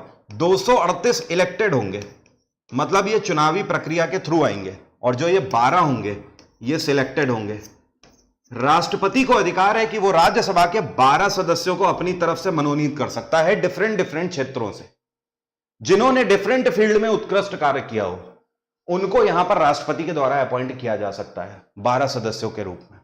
जैसे कि आपने देखा होगा कुछ टाइम पहले सचिन तेंदुलकर को राज्यसभा का सदस्य बनाया गया था, परेश रावल को राज्यसभा का सदस्य बनाया गया। अभी आपने देखा प्रेसिडेंट रामनाथ कोविंद ने जस्टिस रंजन गोगोई को राज्यसभा का सदस्य बनाया। तो ये किस आधार पर हो रहा है? इन्हीं 12 सीटों पर इनको अपॉइंट किया जा रहा है। अब अगर लोकसभा के सदस्यों की बात करें तो यहां पर 552 सदस्यों का प्रावधान है, 552 मेंबर्स का प्रावधान है। कैसे लिख लो? इसको लिख लो 550 प्लस 2 इज इक्वल टू 552। इसका मतलब क्या हुआ? 550 यहां पर इलेक्टेड होते हैं और बाकी के 2 क्या होंगे? सिलेक्टेड होंगे। ये बाकी के 2 वही हैं जो पहले एंग्लो इंडियंस के लिए सीटें आरक्षित थी। अब 104 अमेंडमेंट के तहत आपने देखा एससी और एसटी कम्युनिटी के लिए आरक्षित कर दी गई है। सॉर्टेड है, कोई समस्या तो नहीं है, यहां तक क्लियर है, बिल्कुल सिंपल चल रहा है अपना। राज्यसभा को डिसॉल्व नहीं किया जा सकता, नो डिसॉल्व, इसे भंग नहीं किया जा सकता, इसे डिसॉल्व किया जा सकता है, इसे भंग किया जा सकता है। किसके द्वारा? राष्ट्रपति इसे डिसॉल्व कर सकते हैं। इसको डिसॉल्व क्यों किया जा सकता है? क्योंकि ये इसीलिए तो टेम्परेरी हाउस कहलाता है। टेम्परेरी हाउस ये इसी के लिए कहलाता है। और ये डिसॉल्व नहीं किया जा सकता, इसलिए इसको परमानेंट हाउस बोलते हैं। Permanent house. अभी भी सवाल खड़ा हुआ है वैसा का वैसा ही कि आखिर इसको टेम्परेरी हाउस क्यों बोला जाता है? इसको टेम्परेरी हाउस इसलिए बोला जाता है कि लोकसभा के इलेक्शन हर 5 साल में होते हैं और जो भी पार्टी को बहुमत मिलेगा वो लोकसभा में अपनी सरकार बना लेगी। तो बाकी के, मतलब मान लो कि कल को कोई और सरकार आती है तो आज की सरकार के जितने सदस्य हैं लोकसभा के अंदर वो सब क्या हो जाएंगे? बर्खास्त हो जाएंगे अपने आप, और लोकसभा का गठन फिर से होगा। लेकिन राज्यसभा जो है इसको परमानेंट हाउस क्यों बोलते हैं? इसे डिसॉल्व नहीं किया जा सकता कभी। ये परमानेंट हाउस क्यों कहलाता है समझ लो। यहां पर जो प्रावधान है ये 5 साल का प्रावधान है, और यहां पर जो प्रावधान है ये कुछ इस तरीके से चलता है, इसको इधर समझ लो। राज्यसभा का प्रावधान ऐसे चलता है। राज्यसभा का कार्यकाल यहां 5 साल है, इसका कार्यकाल लिख लो 6 साल का है, और ब्रैकेट में लिख लो 2 साल और एस्ट्रिक लगा लो, क्योंकि कंडीशन एंड टर्म अप्लाई हो रहे हैं। क्या हो रहे हैं उसको समझो। जैसे आपका ग्रेजुएशन होता है ना, इसके 3 स्लॉट होते हैं, फर्स्ट ईयर, सेकेंड ईयर और थर्ड ईयर। मान लो कुछ स्टूडेंट फर्स्ट ईयर में है, कुछ स्टूडेंट सेकेंड ईयर में, कुछ थर्ड ईयर में है। अब क्या होता है, आप देखते हो हर साल ये थर्ड ईयर वाले बाहर चले जाते हैं पास होके, सेकेंड ईयर वाले इस वाले स्लॉट में आ जाते हैं, और फर्स्ट ईयर वाले इस स्लॉट में आ जाते हैं, और फर्स्ट ईयर वालों की जगह फ्रेशर आ जाते हैं। फिर 1 साल बीतता है, ये वाले बाहर चले जाएंगे, ये वाले इधर आ जाएंगे, ये वाले सेकेंड ईयर में आ जाएंगे, और इनकी जगह पर फ्रेशर आ जाएंगे। यही तो चलता रहता है। सेम उसी तरीके से राज्यसभा का प्रावधान है, बस आपको समझना पड़ेगा। यहां पर भी 3 स्लॉट होते हैं। अंतर पता है कितना है? यहां पर 1-1 साल का स्लॉट है, टोटल 3 साल का ग्रेजुएशन आपका हो रहा है। यहां पर 6 साल का बस स्लॉट है, बस इतना अंतर है। तो इसका मतलब क्या हो गया? 1-1 स्लॉट 2-2 साल का है, और 1/3 सदस्य यहां है, 1/3 सदस्य यहां है, 1/3 सदस्य यहां है। अब हर 2 साल में ये वाले जो तिहाई सदस्य हैं ये तो 6 साल का कार्यकाल पूरा कर चुके हैं ना, ये वाला भी टेन्योर कर चुके हैं, ये वाला भी और ये वाला भी, इनके पूरे 6 साल हो गए ना, ये रिटायर हो जाएंगे। ये वाले 1/3 सदस्य इस वाले स्लॉट में आ जाएंगे, ये वाले 1/3 सदस्य इस वाले स्लॉट में आ जाएंगे, और इनकी जगह पर जो 1/3 सदस्य होंगे ये इलेक्शन के थ्रू आ जाएंगे। क्लियर हो गई बात? फिर 2 साल तक चलेगा, फिर 2 साल में ये वाले रिटायर हो जाएंगे, ये वाले इधर आएंगे, ये वाले इधर आएंगे, और फिर से चुनाव होंगे 1/3 सीटों के लिए। तो आप देख रहे हो इसमें क्या कभी ऐसा हो रहा है कि एक बार में सारे सदस्य रिटायर हो रहे हो या हट रहे हो? आंसर है नो। तो ये कभी भी डिसॉल्व नहीं होता है, इसीलिए इसको क्या बोलते हैं? परमानेंट हाउस बोलते हैं। क्लियर हो गई बात? हालांकि इतना डिटेल में मैं जाना अभी नहीं चाहता था, ये सारी चीजें मैं बैच में पढ़ाता हूं, लेकिन फिर भी मैंने कहा कि लास्ट मोमेंट है तो एक बार रिवाइज कर लो, देख लो, क्योंकि बहुत इंपॉर्टेंट है। सॉर्टेड है यहां तक? राज्यसभा का चेयरपर्सन कौन होता है? तो ये होता है उपराष्ट्रपति, वाइस प्रेसिडेंट, ये राज्यसभा का चेयरपर्सन होता है। लेकिन लोकसभा का संचालन कौन करता है? स्पीकर। अब दोनों में एक और अंतर है, स्पीकर जो है ये इन्हीं 550 इलेक्टेड सदस्यों में से एक होगा, लेकिन जो वाइस प्रेसिडेंट है ये इन 238 में से नहीं होगा। वाइस प्रेसिडेंट के चुनाव स्पेसिफिक होते हैं, अलग से इसकी चुनावी प्रक्रिया होती है। और एक इंटरेस्टिंग फैक्ट, जो उपराष्ट्रपति है इसको सैलरी उपराष्ट्रपति की नहीं मिलती है, इसको सैलरी मिलती है being the chairperson of Rajya Sabha, और इसकी पर मंथ सैलरी कितनी होती है? 4 लाख रुपए प्रति माह। आगे बढ़ जाते हैं फटाक से, प्रेसिडेंट पर आ जाते हैं। प्रेसिडेंट से बनने वाले कुछ क्वेश्चंस को समझ लेते हैं, इसको आर्टिकल के थ्रू समझेंगे। देखो राष्ट्रपति के लिए मूलतः जो आर्टिकल है ये आर्टिकल 52 से लेकर 62 तक है। यार ये बहुत इंपॉर्टेंट है, यहां से क्वेश्चन तो यार बहुत बनते हैं। और ये सुल्तान को मोहब्बत इतनी कम क्यों मिली हुई है? मोहब्बत को बढ़ाओ थोड़ा सा। लाइक वाले सेक्शन में सुल्तान को मोहब्बत बख्शी जाए और इसको 1000 पार ले जाया जाए कम से कम। ये ताज है ही बेवफा, सर बदलता रहता है। कल तुम्हारे अब्बू जान के सर पे था, आज हमारे सर पे और अब तुम्हारे सर पे। तो आओ इस अजीम मौके पर सुल्तान को बेपनाह मोहब्बत करो। चलिए स्टार्ट करते हैं, राष्ट्रपति भी देख लेते हैं। यहीं पर सारी चीजें आपकी सॉर्ट हो जाएंगी, यहीं पर सारी चीजें डिस्कस भी कर डालेंगे, ठीक है, जितने तरीके के क्वेश्चन बनते हैं। आर्टिकल 52 देखो, यह बताता है भारत का एक राष्ट्रपति होगा। आर्टिकल 53 क्या बताता है? यह बताता है कि यूनियन की जो एग्जीक्यूटिव पावर है यह राष्ट्रपति के पास होती है। और एग्जीक्यूटिव का मतलब क्या है? कार्यपालिका। अब आप में से कुछ लोगों के दिमाग की अगर बत्ती जली होगी तो वो ये सोच रहे होंगे कि कार्यपालिका तो एक तरीके से पीएमओ होता है। अरे भाई, पीएमओ ही तो होता है ना कार्यपालिका, जिसका काम है कार्य करना। राष्ट्रपति का तो काम नहीं है ना कि एग्जीक्यूटिव अपने पास रखे। लेकिन फिर भी इसको आर्टिकल 53 के तहत एग्जीक्यूटिव पावर दी क्यों गई है? उसका कारण पता है क्या है? उसका कारण है इसके पास इमरजेंसी पावर है। यह आपातकालीन स्थिति जब लगाएगा उस टाइम पर राज्य हो या केंद्र सरकार हो, उसकी सारी पावर इसके पास ट्रांसफर हो जाएंगी राष्ट्रपति के पास। उस टाइम पर कार्यपालिका की शक्तियां इसके पास आ जाएंगी। तो ये वहां से प्रावधान है। इसका मतलब ये नहीं है कि नॉर्मल टाइम पर भी राष्ट्रपति ये पावर रखता है। आर्टिकल 54 बताता है कि राष्ट्रपति के इलेक्शन के बारे में, कि इसका सीधा सा मतलब यह है कि राष्ट्रपति इलेक्टेड ही होकर आएगा। ऐसा नहीं है कि किसी को भी गद्दी पर बैठा दिया और राष्ट्रपति बना दिया। इलेक्शन प्रक्रिया से ही होकर आएगा वो। आर्टिकल 55 बताता है, ये पिछले साल के सीजीएल में पूछा गया है। पिछले साल के सीजीएल में आर्टिकल 55 रखा हुआ था। क्वेश्चन ऐसे पूछा गया था कि राष्ट्रपति की चुनावी प्रक्रिया का प्रावधान कौन से आर्टिकल में है? 55 में। अब चुनावी प्रक्रिया क्या है? यही कि जैसे इनडायरेक्ट इलेक्शन होंगे, प्रेसिडेंट बनने के लिए क्वालिफिकेशन उसके अंदर है कि नहीं है, वो भारत का राष्ट्रपति होना चाहिए, कम से कम 35 साल उम्र होनी चाहिए, पागल या दिवालिया नहीं होना चाहिए, ठीक है, ये सारी क्वालिफिकेशन होनी चाहिए। नेक्स्ट है आर्टिकल 56, ये बताता है प्रेसिडेंट के ऑफिस टर्म के बारे में। कितना होता है कार्यकाल? 5 साल का कार्यकाल होता है। आर्टिकल 57 बताता है री इलेक्शन की एलिजिबिलिटी के बारे में। कोई भी एक व्यक्ति कितने बार री इलेक्ट हो सकता है? इन्फिनिटी टाइम, कितने भी बार हो सकता है, जितने बार वो चुना जाएगा उतने बार आ सकता है। आर्टिकल 58 हमें बताता है qualifications for election as president, वही जो अभी मैंने आपको बताई कि भारत का नागरिक होना चाहिए, पागल या दिवालिया नहीं होना चाहिए, 35 साल उम्र होनी चाहिए, ये सारी चीजें। Article 59 condition of president office के बारे में बताता है। अब इसका मतलब क्या है? देखिए 59 में ये सारी चीजें लिखी गई हैं कि ये अपने कार्यालय का संचालन कैसे करता है, क्या क्या चीजें कर सकता है। जैसे कि ये पार्लियामेंट की ज्वाइंट सिटिंग को बुला सकता है, जैसे कि पार्लियामेंट के अंदर जो भी बिल हैं वो बिल ये पास कर सकता है, ये सारी चीजें, ठीक है।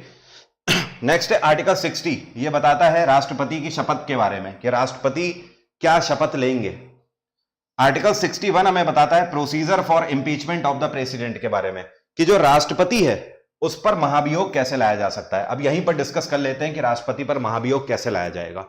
देखो एक क्वेश्चन ये पूछा जाता है कि राष्ट्रपति पर महाभियोग लाने के लिए लोकसभा या राज्यसभा कहां से शुरुआत करनी होगी?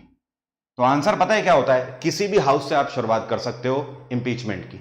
अब सुनो प्रक्रिया क्या होती है, कैसे राष्ट्रपति को हटाया जा सकता है उसके पद से। इसके लिए सबसे पहले उसके ऊपर आरोप लगाना होगा आपको। आरोप का मतलब यह है कि आप किसी आधार पर ही तो बोलोगे ना कि इस व्यक्ति को राष्ट्रपति की पोस्ट से हटाया जाए, तो आपको आरोप लगाना पड़ेगा और वो एक बिल के तहत लगाना पड़ेगा। वो बिल आप लोकसभा ले आओ या राज्यसभा ले आओ, कहीं पर भी ले आओ। उस बिल में आपको आरोप जैसे ही आप लगाओगे, जैसे हम एग्जाम्पल के तौर पे मान लेते हैं ये कार्यवाही लोकसभा से शुरू कर दी आपने, आप लोकसभा में एक बिल लाए, आपने कहा राष्ट्रपति के ऊपर आरोप लगा के कि यह व्यक्ति इस पोस्ट के लिए एलिजिबल नहीं है, योग्यता नहीं रखता है। यह प्रक्रिया यहां से शुरू हो गई। लोकसभा में सबसे पहले वोटिंग करी जाएगी इसके ऊपर। कम से कम कितना वोट होना चाहिए? 2/3 वोट, जिसको बोलते हैं स्पेशल मेजॉरिटी।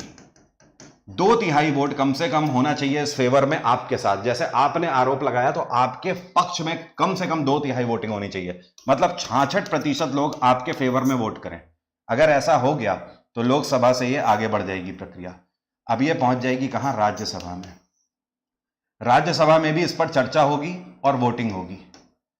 फिर से इसी के ऊपर राज्यसभा में भी 2/3 बहुमत होना चाहिए, और अगर यहां पर भी 2/3 बहुमत हो गया तो बस लग गया इंपीचमेंट, खत्म, टाटा बाय बाय, हो गया काम। लेकिन अगर कहीं पर भी मान लो लोकसभा में सही था, राज्यसभा में 2/3 से कम वोटिंग आ गई, तो इंपीचमेंट की प्रक्रिया यहीं से खत्म हो जाएगी, फिर नहीं साबित हो पाएगा। आज तक क्या कोई भी ऐसा राष्ट्रपति है जिसके ऊपर इंपीचमेंट लगाया जा चुका है सफलतापूर्वक? आंसर है नो। किसी भी राष्ट्रपति को इंपीचमेंट से रिमूव नहीं किया गया है। और आगे बढ़ते हैं। राष्ट्रपति से रिलेटेड और भी कुछ आर्टिकल हैं जो कि आपको ध्यान रखने होंगे। जैसे आर्टिकल 62 हमें बताता है किसके बारे में? ऑफिस फिलर पोस्ट के बारे में। इसका सीधा सा मतलब यह है आर्टिकल 62 का कि अगर मान लीजिए राष्ट्रपति अचानक से अपनी पोस्ट छोड़ देते हैं तो उनकी पोस्ट को उपराष्ट्रपति के द्वारा सर्व किया जाएगा, वाइस प्रेसिडेंट उनकी पोस्ट पर आ जाएगा। और इलेक्शन कमीशन की रिस्पॉन्सिबिलिटी है कि अगले 6 महीने के अंदर वो नए राष्ट्रपति को नियुक्त करें, पूरी निर्वाचन की प्रक्रिया करा के। आर्टिकल 72 आपको ध्यान रखना है, पूछ देता है। यह राष्ट्रपति की पार्डन पावर के बारे में बताता है, क्षमादान शक्तियों के बारे में बताता है। राष्ट्रपति के पास आर्टिकल 72 के तहत यह पावर है कि वो किसी भी जुडिशरी के द्वारा दी गई सजा को कम या ज्यादा कर सकता है। किसी जुडिशरी ने 10 साल की सजा सुनाई, वो उसको घटाकर 2 साल भी कर सकता है। इवन इतना ही नहीं, वो मृत्यु दंड को भी माफ कर सकता है। किसी को अगर सेंटेंस डेथ दिया गया है करार, तो वो उसको भी माफ कर सकता है, फांसी को भी टाल सकता है। आर्टिकल 143 हमें बताता है कि राष्ट्रपति कोई भी ऑर्डिनेंस बना सकते हैं संसद में। आर्टिकल 143 हमें बताता है कि राष्ट्रपति सुप्रीम कोर्ट से सलाह भी ले सकते हैं। और आगे बढ़ते हैं, आपातकालीन स्थिति को पढ़ लेते हैं और समझ लेते हैं। ध्यान देना थोड़ा सा यहां पर। अब देखिए इमरजेंसी कितने तरीके की होती है, थोड़ा सा ध्यान देना। इमरजेंसी हमारी 3 तरीके की होती है। कौन कौन सी? आर्टिकल 352, आर्टिकल 356 और आर्टिकल 360। आप इसको ऐसे भी ध्यान रख सकते हो, तीनों में 4-4 का अंतर है। रीजनिंग पढ़ते हो ना, 352 4, 356, 356 4, 360। आर्टिकल 352 हमें बताता है राष्ट्रीय आपातकाल के बारे में। किसके बारे में? राष्ट्रीय आपातकाल स्थिति के बारे में। 356 हमें बताता है राज्य की आपातकाल स्थिति के बारे में।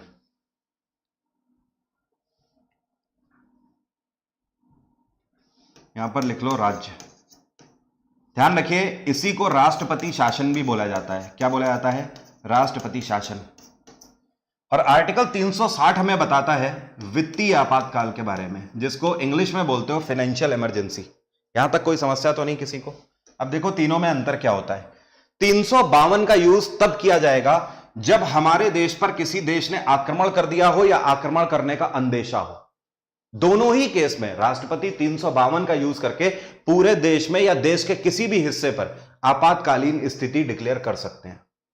जैसे ही यह इमरजेंसी लगेगी तो उस पूरे एरिया को कंट्रोल कर लिया जाएगा आर्मी के द्वारा। और इसकी जो प्रक्रिया है, मतलब 352 जो है, यह मैक्सिमम कितने टाइम तक लगा रह सकता है? आंसर है इन्फिनिटी टाइम तक। क्योंकि दुनिया में युद्ध ऐसे देखे गए हैं जो कि सालों साल तक चल रहे हैं, और देश की सिक्योरिटी का मामला है, इस वजह से यहां पर कोई भी कार्यकाल या मैक्सिमम लिमिट नहीं रखी गई है। जब तक सिचुएशन से ओवरकम नहीं कर जाएंगे तब तक 352 लगा रह सकता है। 356 कब लगता है समझ लो, इसको राज्य का आपातकाल बोलते हैं। जब कोई भी राज्य सरकार संवैधानिक रूप से कार्य ना कर रही हो, उस केस में राज्य का जो गवर्नर होता है उसकी जिम्मेदारी बनती है कि वो राष्ट्रपति को एक लेटर लिखें और उनको आमंत्रित करें कि आप इस राज्य के अंदर राष्ट्रपति शासन लगा दें। एक बार प्रेसिडेंट ने 356 अगर लगा दिया किसी राज्य में, तो उस राज्य की जो राज्य सरकार है वो बर्खास्त हो जाएगी, डिसॉल्व हो जाएगी, गिर जाएगी, और उसकी सारी शक्तियां किसके पास आ जाएंगी? भारत के राष्ट्रपति के पास आ जाएंगी। अब इस राज्य के लिए सारे फैसले भारत का राष्ट्रपति लेगा। अमूमन ऐसा देखा जाता है कि राष्ट्रपति महोदय के पास इतना समय होता नहीं है, उन्हें पूरा देश देखना है। तो इस केस के तहत एक स्पेशल प्रावधान है, क्योंकि राष्ट्रपति का सबऑर्डिनेट हर एक राज्य में वहां का गवर्नर है, तो राष्ट्रपति अपना राष्ट्रपति शासन वहां के गवर्नर से भी संचालित कर सकते हैं। अब सवाल उठता है 356 मैक्सिमम कितने टाइम तक लगी रह सकती है? तो इसके लिए मैक्सिमम 3 साल का प्रावधान है। यह 3 साल से ज्यादा नहीं चल सकती, और 3 साल का टाइम बहुत है। जब भी कभी भी किसी भी राज्य के अंदर लगता है राज्य का आपातकाल, तो आप खुद ही सोच लो ना, जब केंद्र टैकल कर रहा है, जब पार्लियामेंट टैकल कर रही है, तो उसका सीधा सा मतलब क्या हुआ, बहुत जल्दी, इतना टाइम नहीं लगना है, बट मैक्सिमम फिर भी 3 साल का दे दिया गया है समय। इसका सीधा सा मतलब यह है कि 356 अगर लग गया किसी भी राज्य में, तो वहां का जो विधानसभा है वहां से उसके फैसले नहीं होंगे, उसके फैसले सीधे दिल्ली से होंगे, संसद से।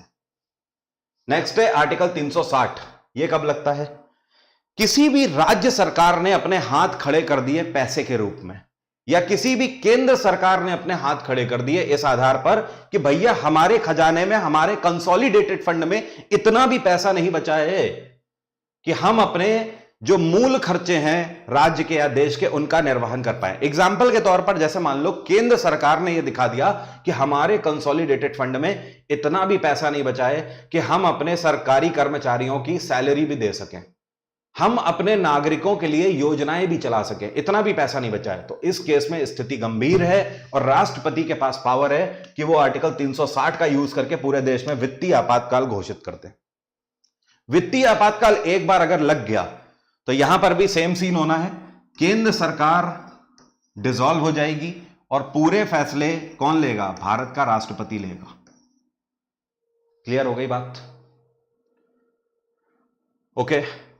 अब यहां पर एक और चीज है, 1978 से पहले तक, जब तक मोरारजी देसाई की सरकार नहीं आई थी, या आप बोल सकते हो जब तक कांग्रेस की सरकार थी, 1978 में पहली बार आजादी के बाद कांग्रेस की सरकार गिरी है और 1977 में जनता दल की सरकार बनी है।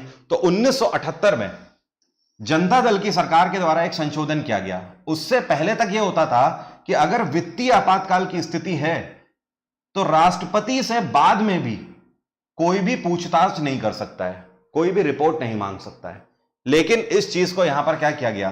संशोधित किया गया 1978 में। और क्या संशोधन किया गया कि कभी भी वित्तीय आपातकाल की अगर स्थिति पैदा होती है तो बाद में सर्वोच्च न्यायालय इनसे पूछताछ कर सकता है राष्ट्रपति महोदय से और रिपोर्ट ले सकता है। क्या यह सही है या नहीं है? मेरे हिसाब से बिल्कुल सही है, बिल्कुल सही है।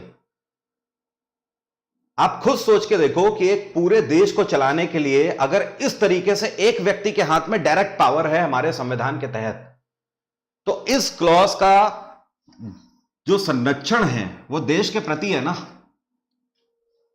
तभी तो बोला जाता है आपातकालीन स्थिति अच्छी नहीं होती है, ये कहीं ना कहीं डिक्टेटरशिप को भी जन्म दे सकती है, तानाशाही को भी जन्म दे सकती है। तो इसे संरक्षित किया गया था 1978 में। क्लियर हो रही है बात? अरे एग्जाम्पल के तौर पर जैसे मान लो कि आप राष्ट्रपति हो, ओके, आप किसी देश के राष्ट्रपति हो। मैं मतलब भारत के लिए तो एज्यूम ही नहीं कर सकता बिल्कुल, और कभी ईश्वर ना करे ऐसा हो, क्योंकि वित्तीय आपातकाल की स्थिति बहुत बुरी होती है, बहुत बुरी होती है। अभी आपने देख लिया ना, श्रीलंका में वित्तीय आपातकाल लगा भी नहीं था तब इतनी बुरी कंडीशन आ गई थी। सोच लो ये कंडीशन आ गई तो क्या हो जाएगा? बहुत बुरी स्थिति है। मान लेते हैं कि किसी देश के आप राष्ट्रपति हो और वित्तीय आपातकाल की स्थिति आ गई और सुप्रीम कोर्ट से पूछताछ की इजाजत नहीं है, तो आप क्या करोगे? आप कहीं ना कहीं से किसी ना किसी इंटरनेशनल ऑर्गेनाइजेशन से लोन लोगे ना, एशियन डेवलपमेंट बैंक से ले लोगे, IMF से ले लोगे, वर्ल्ड बैंक से ले लोगे, किसी से तो लोगे। उधारी लेना पड़ेगा, बोरोइंग करनी पड़ेगी।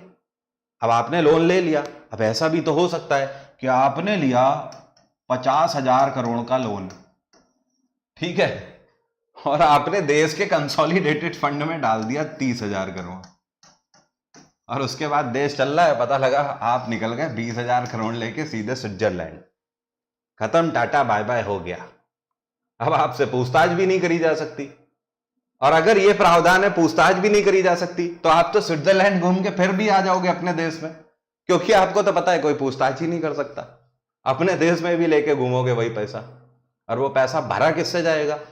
जनता की पॉकेट से, जनता से टैक्स लेकर। जनता टैक्स भरेगी पूरे 50,000 का। ये पूरा जितना भी उधार है ये सब जनता तो भरेगी। मौज कर लिया आपने 20,000 करोड़ में। इन सारी चीजों को देखते हुए एक लॉस डाला गया है कि राष्ट्रपति से इस मामले में सुप्रीम कोर्ट जायजा ले सकता है। तो ये था आपातकालीन स्थिति का प्रावधान। इसके बाद आ जाते हैं कुछ इंपॉर्टेंट आर्टिकल्स देखते हैं, पूरा गो थ्रू मतलब एक बार में करने की कोशिश करते हैं जो आपसे पूछा जाता है। देखो एक चीज और ध्यान रखना, हमारे संविधान का जो भाग 1 है, पार्ट 1 है, यह हमें किसके बारे में बताता है? ये यूनियन के बारे में बताता है। भारत एक संघ है, इसके बारे में बताता है। और आर्टिकल कहां से कहां तक? आर्टिकल 1 से लेकर 4 तक हमें बताते हैं। इसके बाद आ जाता है भाग 2, पार्ट 2 आ जाता है। ये हमें बताता है नागरिकता के बारे में, सिटीजनशिप के बारे में, कि भारत की नागरिकता आपको कैसे मिलेगी और कैसे जा सकती है। आर्टिकल 5 से लेकर 11 तक ये आपको बताता है। इसके बाद भाग 3 शुरू हो जाता है, पार्ट 3। ये हमें बताता है फंडामेंटल राइट के बारे में, और फंडामेंटल राइट यहीं से चालू होते हैं, आर्टिकल 12 से लेकर 35 तक जाते हैं। क्लियर है ना? तो आपको ऐसे ही ध्यान रखना है, इस तरीके से गो थ्रू करने की जब कोशिश करोगे तब आपको समझ आएगा कि कहां कौन से पार्ट में क्या क्या लिखा हुआ है। फिर आप आओगे चौथे पार्ट में डीपीएसपी लिखा हुआ है, फिर आगे जाओगे फिर राष्ट्रपति मिलेगा। ठीक है, देखिए आपसे एक क्वेश्चन पूछा जाता है कि जुडिशरी और एग्जीक्यूटिव, न्यायपालिका और कार्यपालिका दोनों अलग रहकर कार्य करेंगे, दोनों एक साथ मिलकर कार्य नहीं कर सकते। कौन सा आर्टिकल हमें बताता है? आर्टिकल 50 हमें बताता है। नेक्स्ट है आर्टिकल 108, ये हमें बताता है joint sitting of the parliament के बारे में। इसका सीधा सा मतलब यह है जब डेडलॉक की सिचुएशन आ जाए। डेडलॉक का मतलब पता है क्या होता है? जब मामला रुक जाए, ना आगे बढ़ रहा है ना पीछे बढ़ रहा है। एग्जाम्पल के तौर पर संसद में राज्यसभा और लोकसभा दोनों एक बात पे अड़ गए, अब ये बिल बढ़ ही नहीं पा रहा है आगे, इस बिल पे फैसला ही नहीं आ रहा है।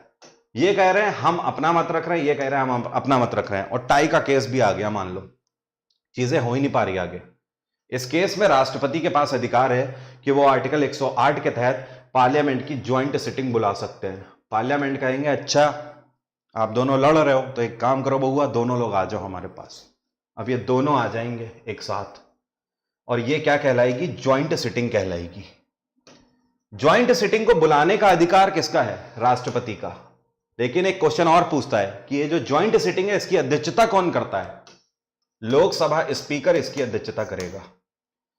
आर्टिकल 110 हमें बताता है मनी बिल के बारे में। इसी में एक चीज और ध्यान रखना, आर्टिकल 117 फाइनेंस बिल के बारे में बताता है। आर्टिकल 112 बजट के बारे में बताता है। बाफ और बजट, बाफ और 12 ऐसे भी आप ध्यान रख सकते हो।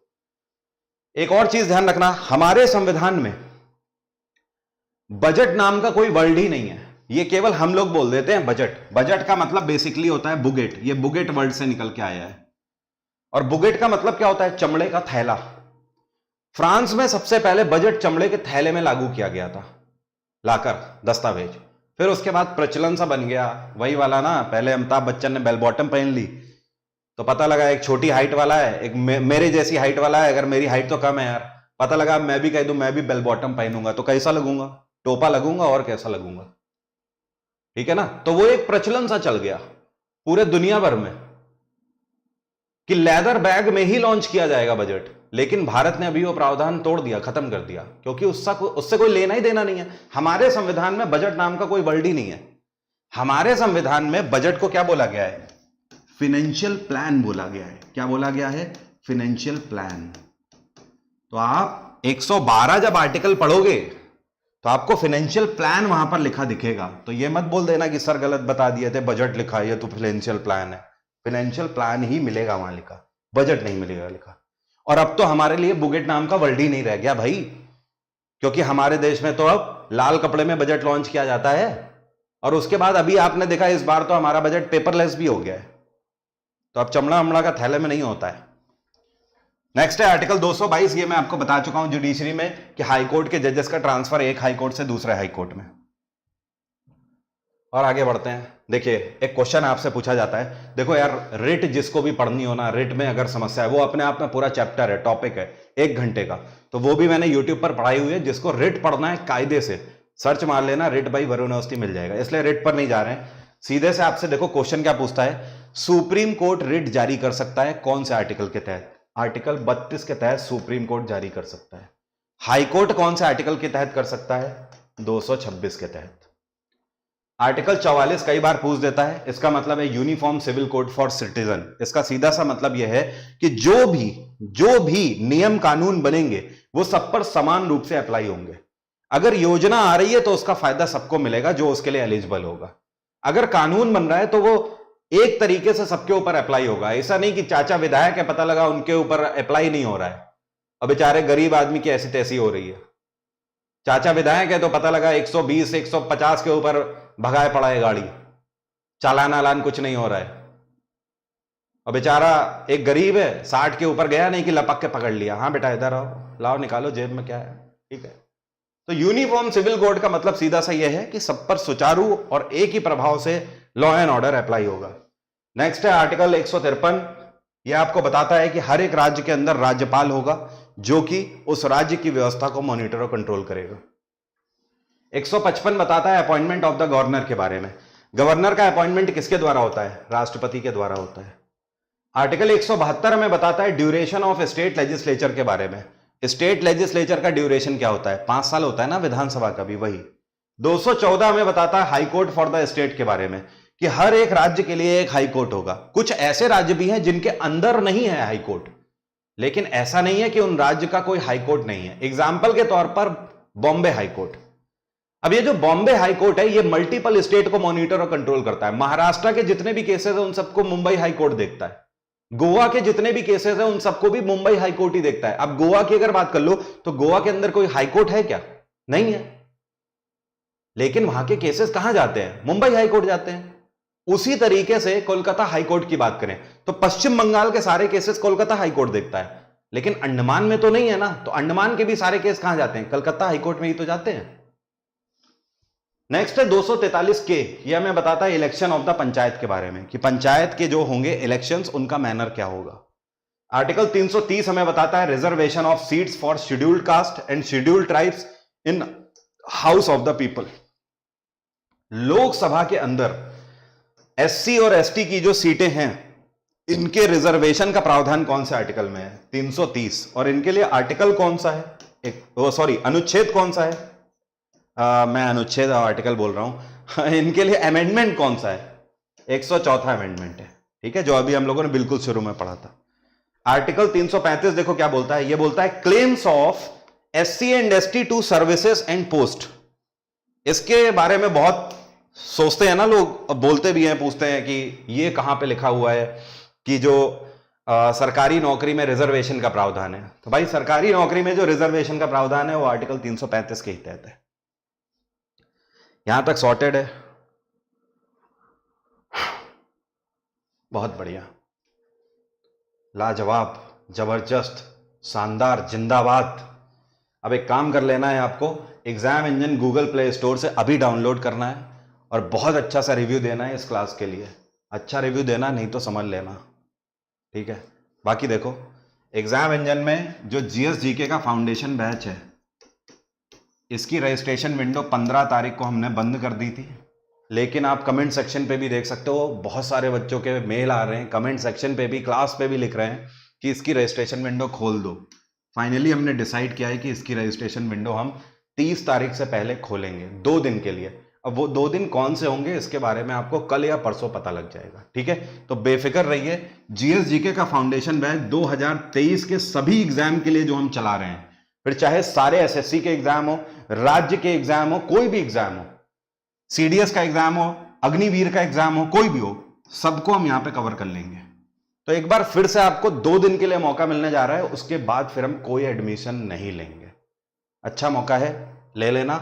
एग्जाम इंजन को डाउनलोड करके रखिएगा। एसएससी जीडी का बैच हम कल से स्टार्ट कर चुके हैं, आप इसे भी ज्वाइन कर सकते हो। इसका टाइम टेबल मैंने यहां पर लगा दिया है। इस टाइम टेबल पे आप देख सकते हो ऑल्टरनेट क्लास चल रही है। मंडे, वेडनेसडे और फ्राइडे में इंग्लिश, रीजनिंग और मैथ चल रही है। ट्यूसडे, थर्सडे और सैटरडे में हिंदी और जीएस चल रही है। इस बैच के में हमारे पास टाइम बहुत कम है, हमें पता है 2 महीने से अंदर ही खत्म करना है, क्योंकि जनवरी आखिरी में आपका एग्जाम लगा है। तो इस बैच की क्वालिटी भी हमने बहुत अलग रखी हुई है, उसी तरीके से हम इसे कवर कर रहे हैं, ठीक है। तो exam engine by Varun Awasthi download करो। हमारी एक ही लाइन है जिस बात पर मैं बिलीव करता हूं, शिक्षार्थ आइए सेवार्थ जाइए, मतलब come to learn, go to serve. बस अपने प्यार का आभार इसी तरीके से बनाए रखिए। आप लोगों के प्यार से ही मैं जिंदा हूं।